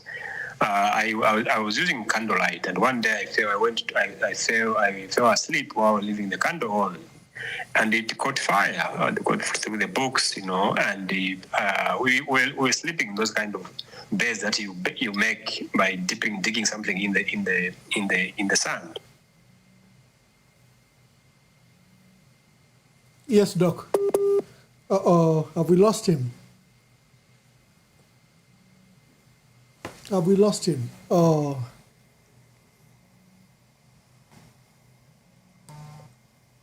Okay. Let's take some calls. I think we are privileged that Doc has made his concluding remarks. Hello, caller, please make your contribution. My contribution, I will remain anonymous. Anonymous? Yes, proceed. On these results we are seeing from Southern Province, can we check how many people voted for an MP or all the MPs and compare them to the presidential results? Because you cannot have all the total for MPs 40,000 and then in a constituency presidential results 80,000. No, we should check on that. We should go back and check how many people voted for all the MPs and thereafter check how many voted for the presidential candidate. And in this election, we know that Southern Province recorded one of the lowest voter turnout. So those results are not credible. You heard what Dr. Shishua said. He's made it very clear that these are altered results. And we should not be ashamed to say so. Yeah, at the same time, we should ask Mwangala Zalomis why people who got the ballot papers for MPs and presidential candidates opted not to vote for MPs but voted for the president. Why should we have 40,000, like total for MPs 40,000 and then the presidential candidate 50,000? Why should that be in only one region? Thank you very much, my dear brother. Thank you. Thank you, Mwamba. We miss you in South Africa. Thank you. Oh, you're calling from South Africa. That is very good. Ladies and gentlemen, we are hosting Dr. Shishua. He was giving his last concluding remarks. If you have anything, I know you could be watching the altered results that are being given, but for those that are live with us, make your contribution just now.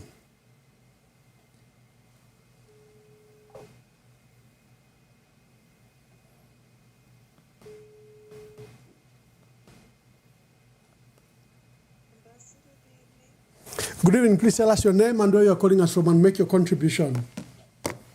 Ambassador, tumina kuketwe. Mkwai. Ambassador, problem tukwete.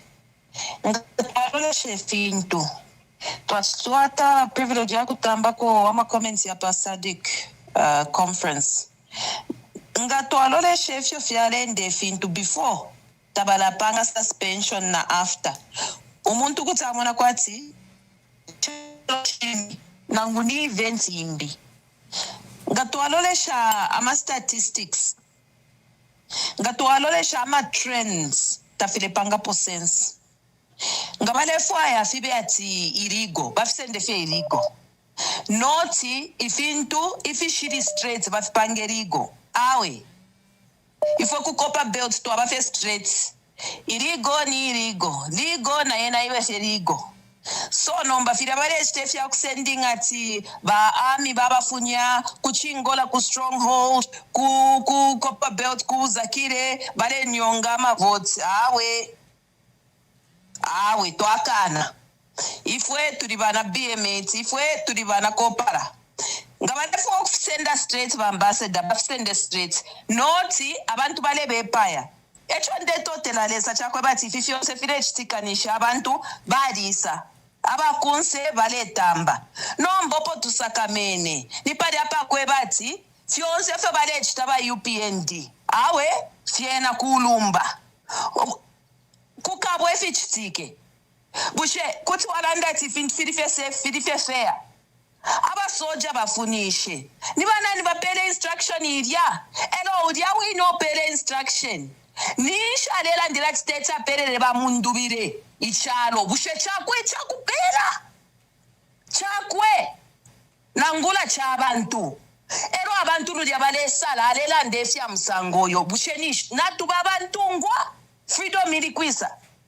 Bambasada ichichalo bachisangira fye na fire fine fye baisiyo babapere mumutende na mumuchinshi efyo balatula baletula baHH konsoko muri mwishwe fyati muletula mwishwe fye kwa Yesu Kristu muletula mutemwe mufulwe muchite chashani ishwe fyati muletula because tapari wasumishio mulopa pari isi okwe batiwe tawasende chano tapari wala ndirepo amashiwe ayo tule omfwanomba okwe batuja wena text mupere chista bampelele bamundubire chisho cho barufyanyo cho twala kanina bamakebi chisho cho barufyanyo cho twala kanina twakana fye bambassador ifo tuli bakutotera na manoyo lesa mipera na bashua lesa vike pona yambi. Thank you very much, caller.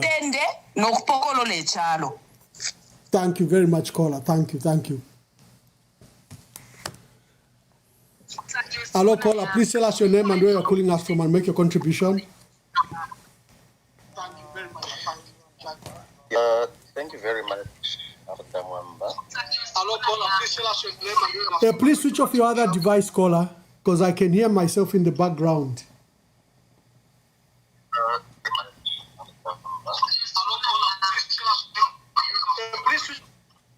Are you able to hear me now? Yes, caller. Please tell us your name and where you're calling us from and make your contribution. Of course, I'll call myself as anonymous. I just want to say one thing. It's really unfortunate what is happening in our country. And President Hichilema inherited this country as a peaceful country. And it's really unfair what he's doing to this country. And I'm sure he knows, that's why he sent those soldiers on the streets and the police and the cadres, UPND cadres, so that everybody is intimidated.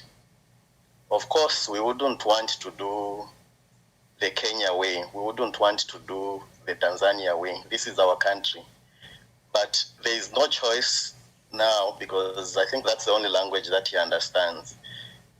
So I think, of course, on the Copper Belt and Lusaka, these are the, these two places, of course, Brian Munduwire has gotten a lot of votes.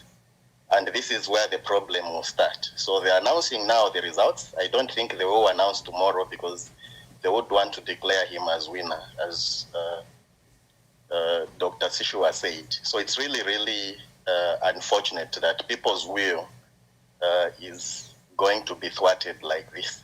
So it's really, really unfortunate that we can see, and that a lot of people who have said directly that they have been altering the votes, especially the presidential vote.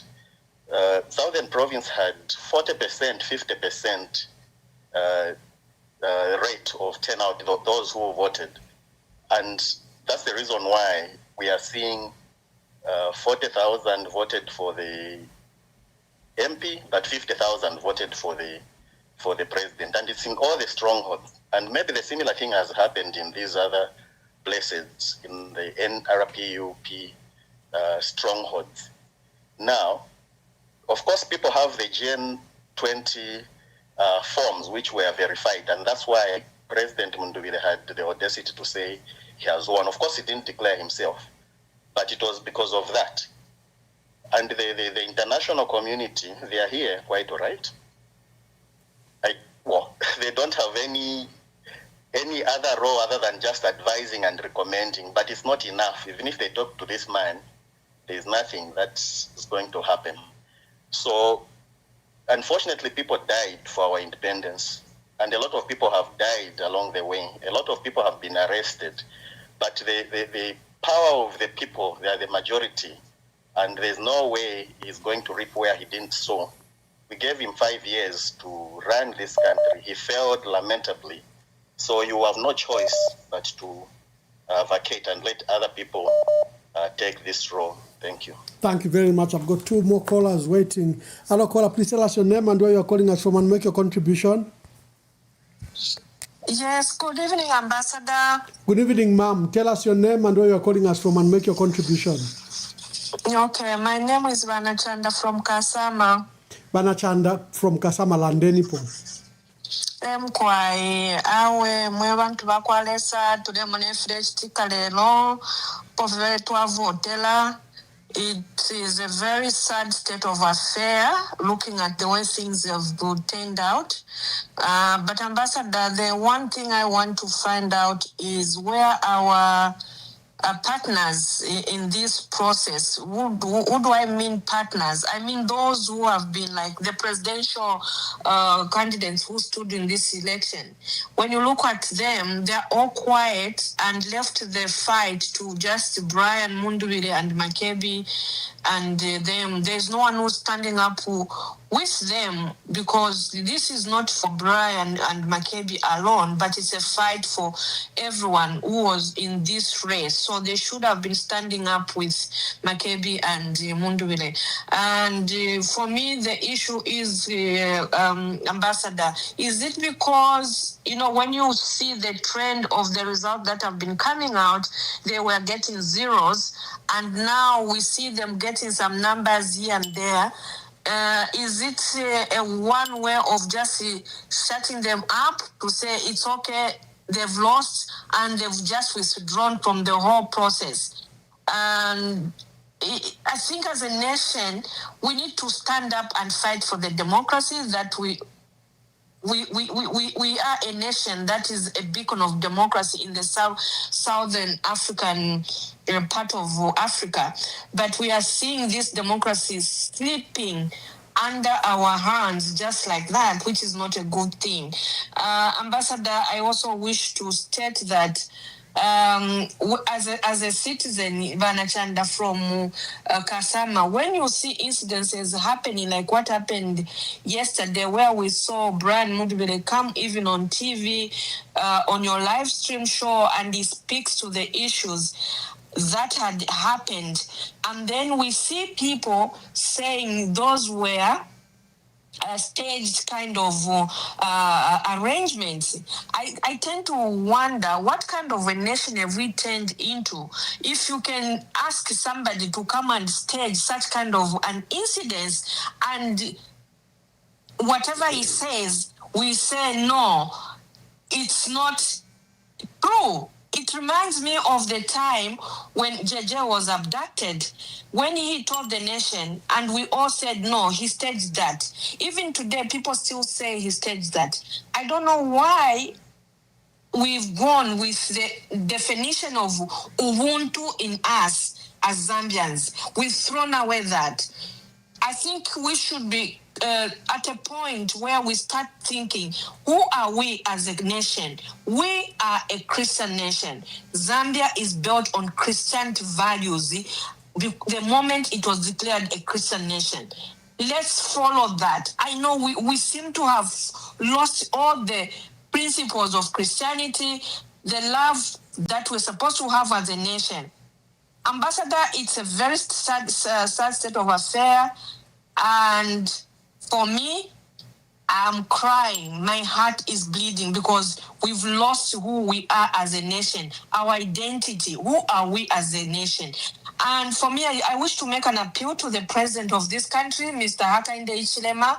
Sir, the time you came into power as a president, you told us you are going to rule this nation based on the true values of what? The rule of law. Mr. President, are you able to exercise that rule of law and let there be no selective application of law? We've seen a trend, Ambassador, where only those who are aligned to the opposition are the ones who are breaking the law.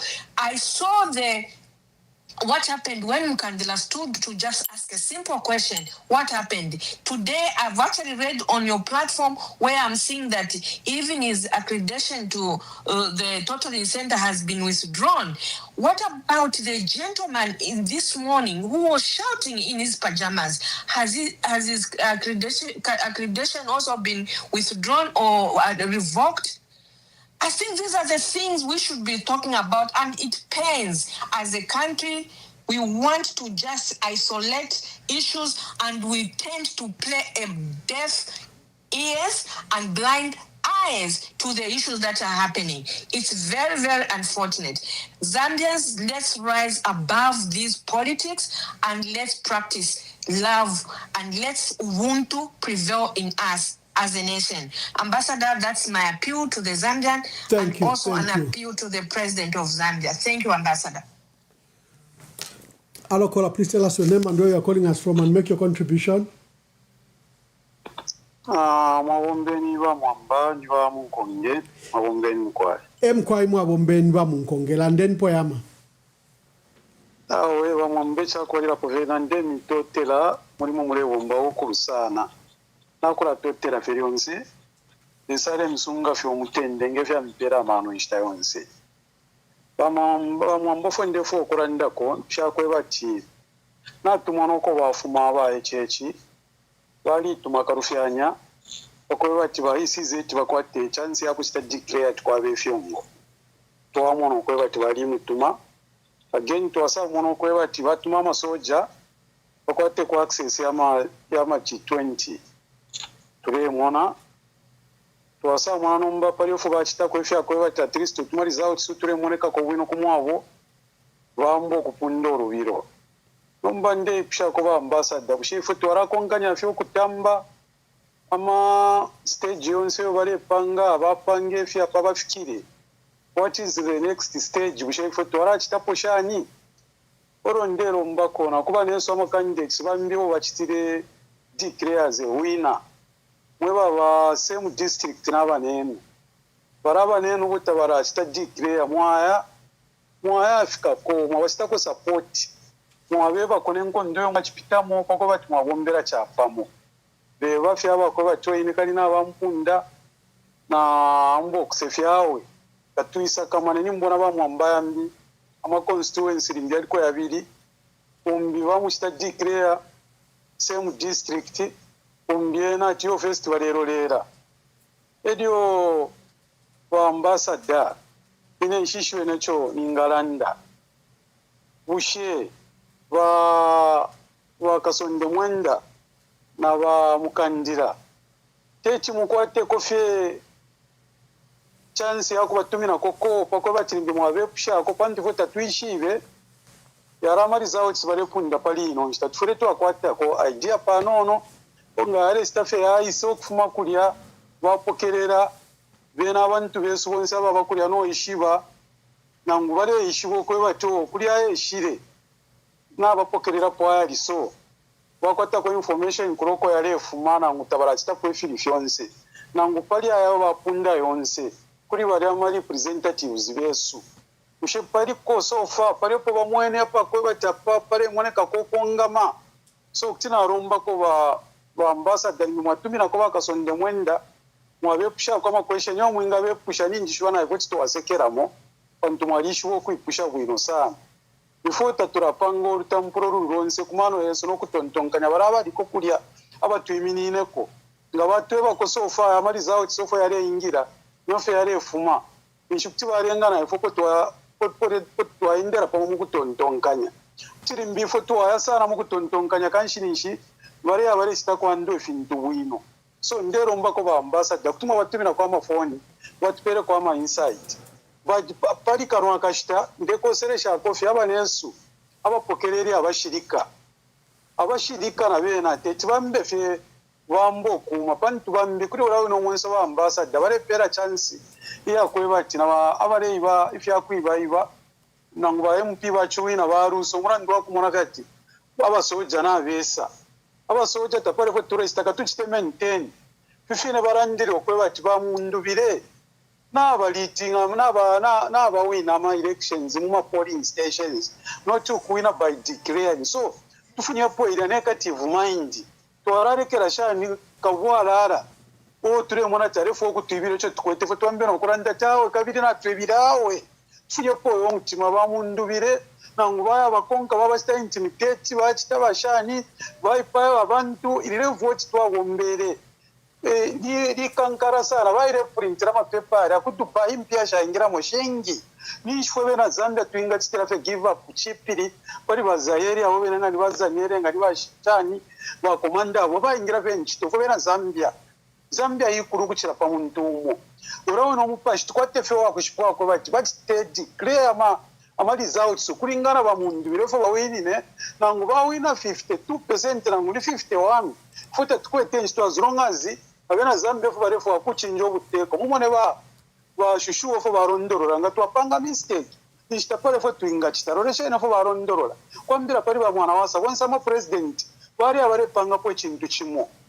na mwasafika na pali barungu bari panga ko chintu chimwe cha kukure fintu na shani nombaba pali branch pali aba songa mwasarolesha pali ba mundu bireleswa abatu pere ba mundu bire barera ndakabena Zambia industrialization which means ba mundu bire na ba makebya panga bari tekere pali maki imwe wenga bike ako cover i 5 years ya onaika because apana turusa mumona fo barondorora ba shushuwa which means Zambia area irendera apasuma na papene so ba echeche abafenga bantu Zambia panga na isera ko kulingana na foundation ofo ya ikara nomba bena tabavulire foundation bali amba fyo kula forobora feka twishina fe bachita nafo twingara ndefi abo fi ifya mumutu ababura foundation epo democracy ya ingirire pali basatu kufukana lero ba echeche bonza panga tele kunda tawo sentu mupere ko second term it's fine since if in firawo nomba bamba fe ukura katuishinga kustora ndekura pasa ora fe fin so katubike tukose va brand mundubire ababene tusalire bachite announce ukweba kwa brand mundubire na bawina tuyumfoma na abamu kukura yo batuma masoja bachitashani vote is power twali votera ba mundubire so tuchite support ba ambassador ndero mbako itendi ko ba mwenda na nguni batonga ube pshepo 1 or 2 questions okweba sitube kwa peace I submit ba mwamba. Thank you very much. Alokola, this caller has been waiting for some time. Please tell us your name and where you are calling us from and make your contribution. Thank you. Good evening, or is it good morning for some people? I'm calling from Manchester. My name is Robert. Robert, make your contribution. I don't even know where to start from. After listening to what Dr. Shushua said, and the only thing that came to mind, and I will say something here that probably has not been said. I think, Ramwamba, our government is a terrorist government. You know, and I would urge people to check it out, for themselves, what a terrorist government does, and if Kalipapa Mwamba, is you sit down and you could see and hear Bakaunda's words coming. And that's where we are. These guys, on their campaign, they are the ones that have been saying, Bapompwe, Raisa Bapompwe. But the reason why Tabarifairo Kuchita concede is, Eva Pompwe. Now we show for Bachitide. That's why they don't want to leave. Eva Pompwe. So now we should with their kidnapping and their terrorist behaviors that we've seen, Bamwamba, you can see even those people that died through gassing. It's this group. Terrorizing the Zambians. Nokulafrika abantu. Bambi. I'll give you another example. This same Tabukawano, Yolanda Watnagwatembarara Bukanwa. He said, would rather give power to the army than to give to these boys. It's there. So whatever is happening here, Tabukawana said it. So now what's happening here is the army are taking over this country indirectly. But we are officially under dictatorship, and it's a terrorist organization that is running our country. And the reason why, and I've always said this, and people keep on coming here and saying the international communities. The international communities, they do have a tendency of coming in when it's too late. Then they come in, and at your most vulnerable position, that's when they come in, because then you know you can give them anything. it is very, very important, like what Shishua said, for us to know, to understand our values and try to start defining who we are as a country. Because once we start loving our country more, if you where you have people in certain regions are voting for him, and then the other regions, despite the manipulation, you could see the normalcy there. This guy has completely divided our country with his terrorist behavior, and I am scared. If at all this whole plan they're organizing with that Ziali, whatever they call his name, Bamwamba, we're going to have more people claiming asylum. And it will be a normal thing for Zambians to be living in the country on political ground and political asylum. Because no one will be able to say anything. They will be so aggressive and they will gag people. And if you see Tabu Kawana, the way he's moving around town, anything happens, it's like he's become like a reporter. Now imagine if they can behave like that after just being in power for 5 years, imagine giving them another term. This is a terrorist organization, and I would urge people to Google, and you will confirm yourselves that all these abductions, the terrorism, the fear that they are subjecting the Zambians, it's a terrorist organization. And as Zambians, we should not depend on these Western worlds to come to our aid. We've seen they're too quiet, they're not saying anything, whatever deals they've made, but it's up to us now as Zambians to find a way of how we can fight this together. Because we've seen it that we are on our own. Thank you so much, Ramamba, and may God bless Zambia. Thank you. Thank you very much. Okay, we continue with the cause before we cross over to what ECZ is doing. Let's just get a few calls. Hello, caller. Please tell us your name and where you're calling us from and make your contribution. Good evening, Ambassador. Good evening. Please tell us your name and make your contribution. Anonymous on the line. Anonymous, make your I just contribution. want to ask something from. I know you have the privilege of engaging these trans people. I want you to maybe answer me. Have you tried to engage them on how they can rebut these forged results that are coming? Because it's like they keep letting them announce, and in the end, it will be the issue of going to court, which will be too late. So the best time to do that is to rebut just now, as they announce and they engage them. So this is wrong. But again, it's like they're letting them just announce and then they depend on, we engage later, which has not been helping anyway. Thank you. Thank you very much.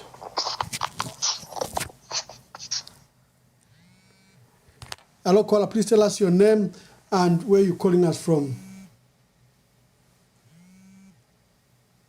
Hello, caller. Hello, caller.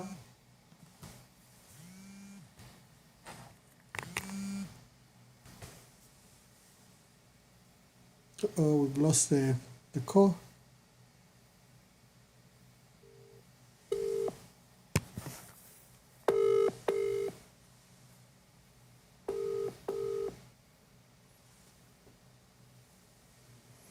Just take this, probably our last caller. Hello, caller, please tell us your name and where you're calling us from and make your contribution. Thank you. Name Mkwai kuno kwa Kapota. Endita. Thank you. Abena Zambia wansinami posha nami koseresha twai koseresha mshana mfumu Yesu Kristo.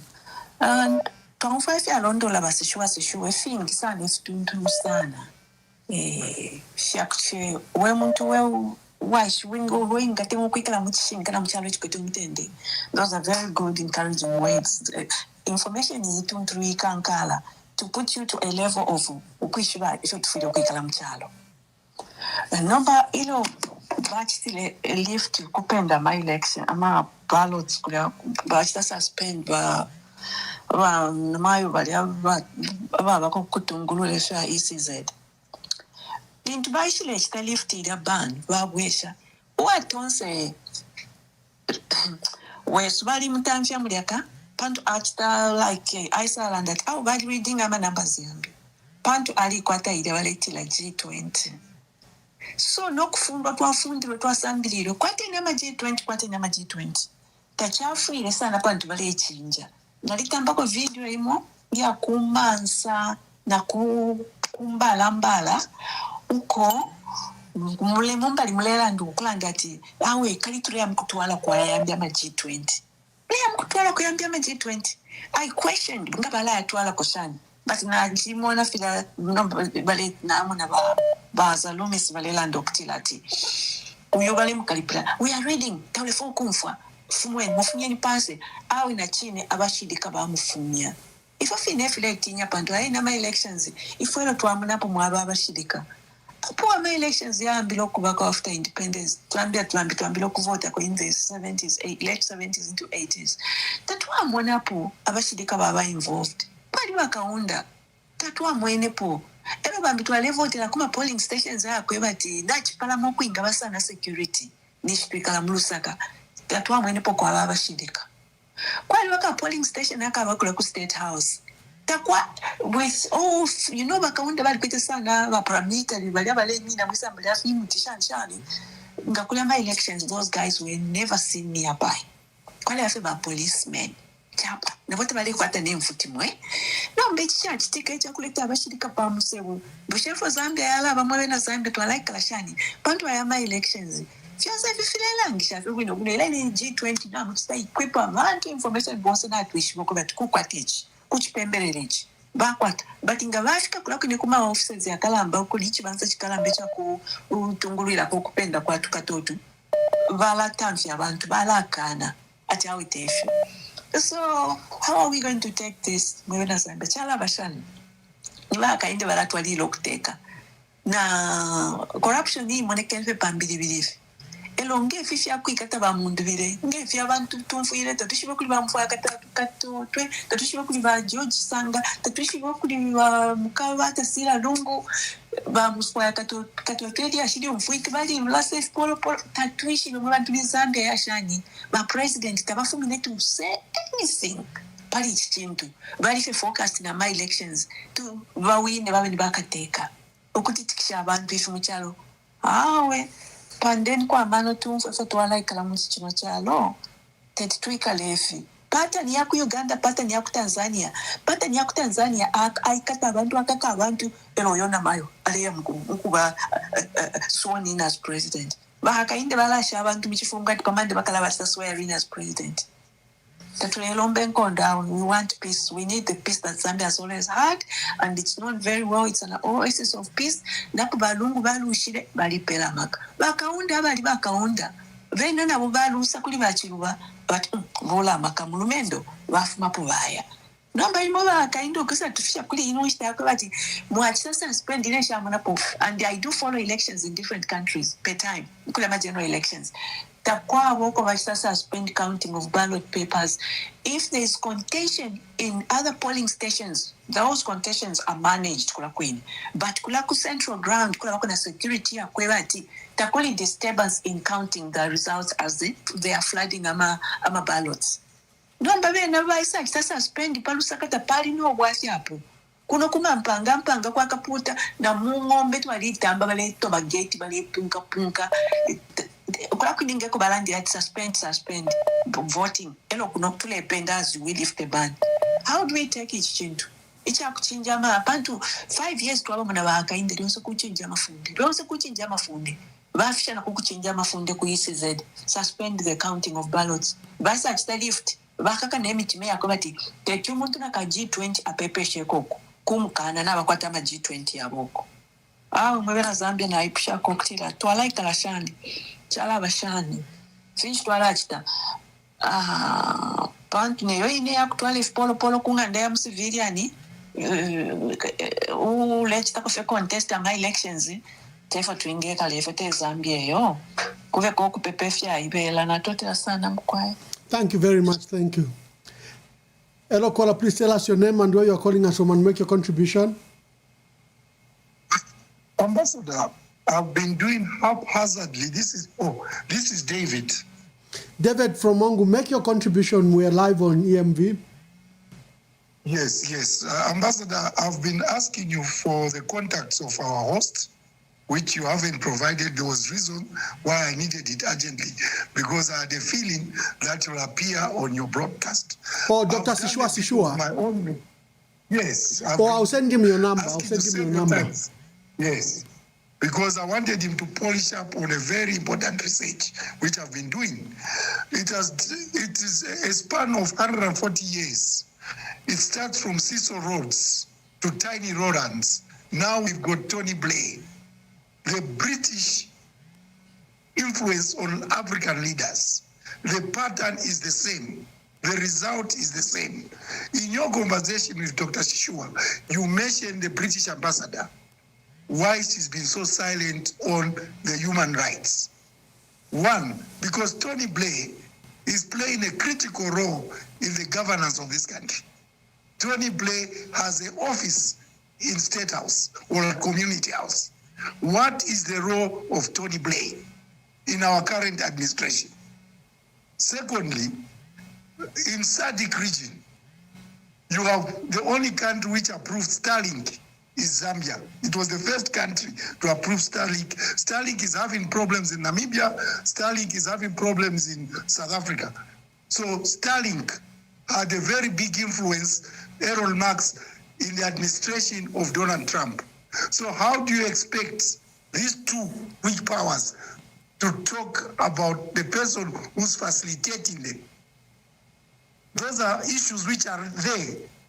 These are issues I would like Dr. Shishua to give answers. Even you are a researcher. You know you wear too many hats. But when I send these things to you, I expect you to polish them and give us the informed issues on what's currently happening. So there's no point of questioning the British ambassador when we know that Tony Blair has a big influence even in the EU. Who is Tony Blair? We know the history of Tony Blair. Tony Blair, I don't know even what to, I've got even a clip of Robert Mugabe describing Tony Blair. We know who Tony Blair is. What role is he playing currently? Thank you very much. Thank you very much. And colleagues, we need to go. We'll be back with the newspaper, the breakfast show, and then unless there's something urgent coming from ECZ, we might conduct an urgent broadcast with my colleagues. But thank you very much, and we will see you in a minute. We'll conduct as many live broadcasts in this period as possible.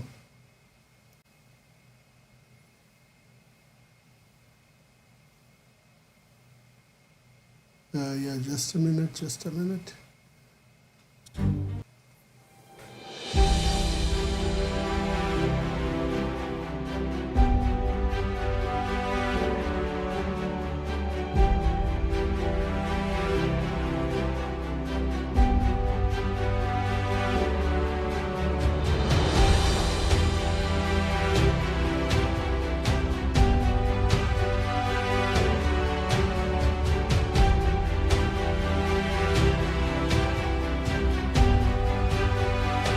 Zambia decides 2026.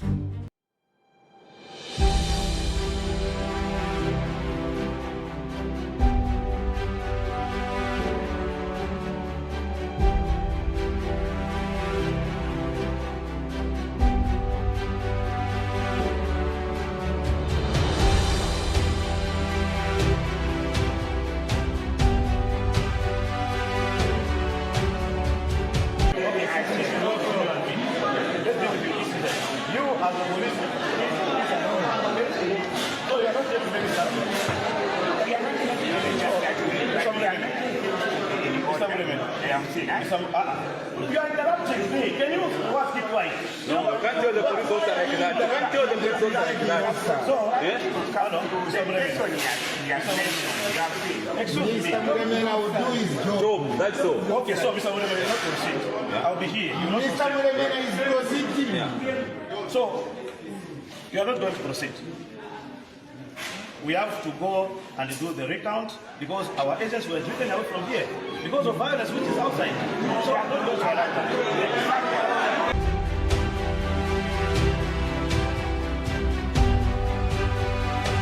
Zambia decides 2026.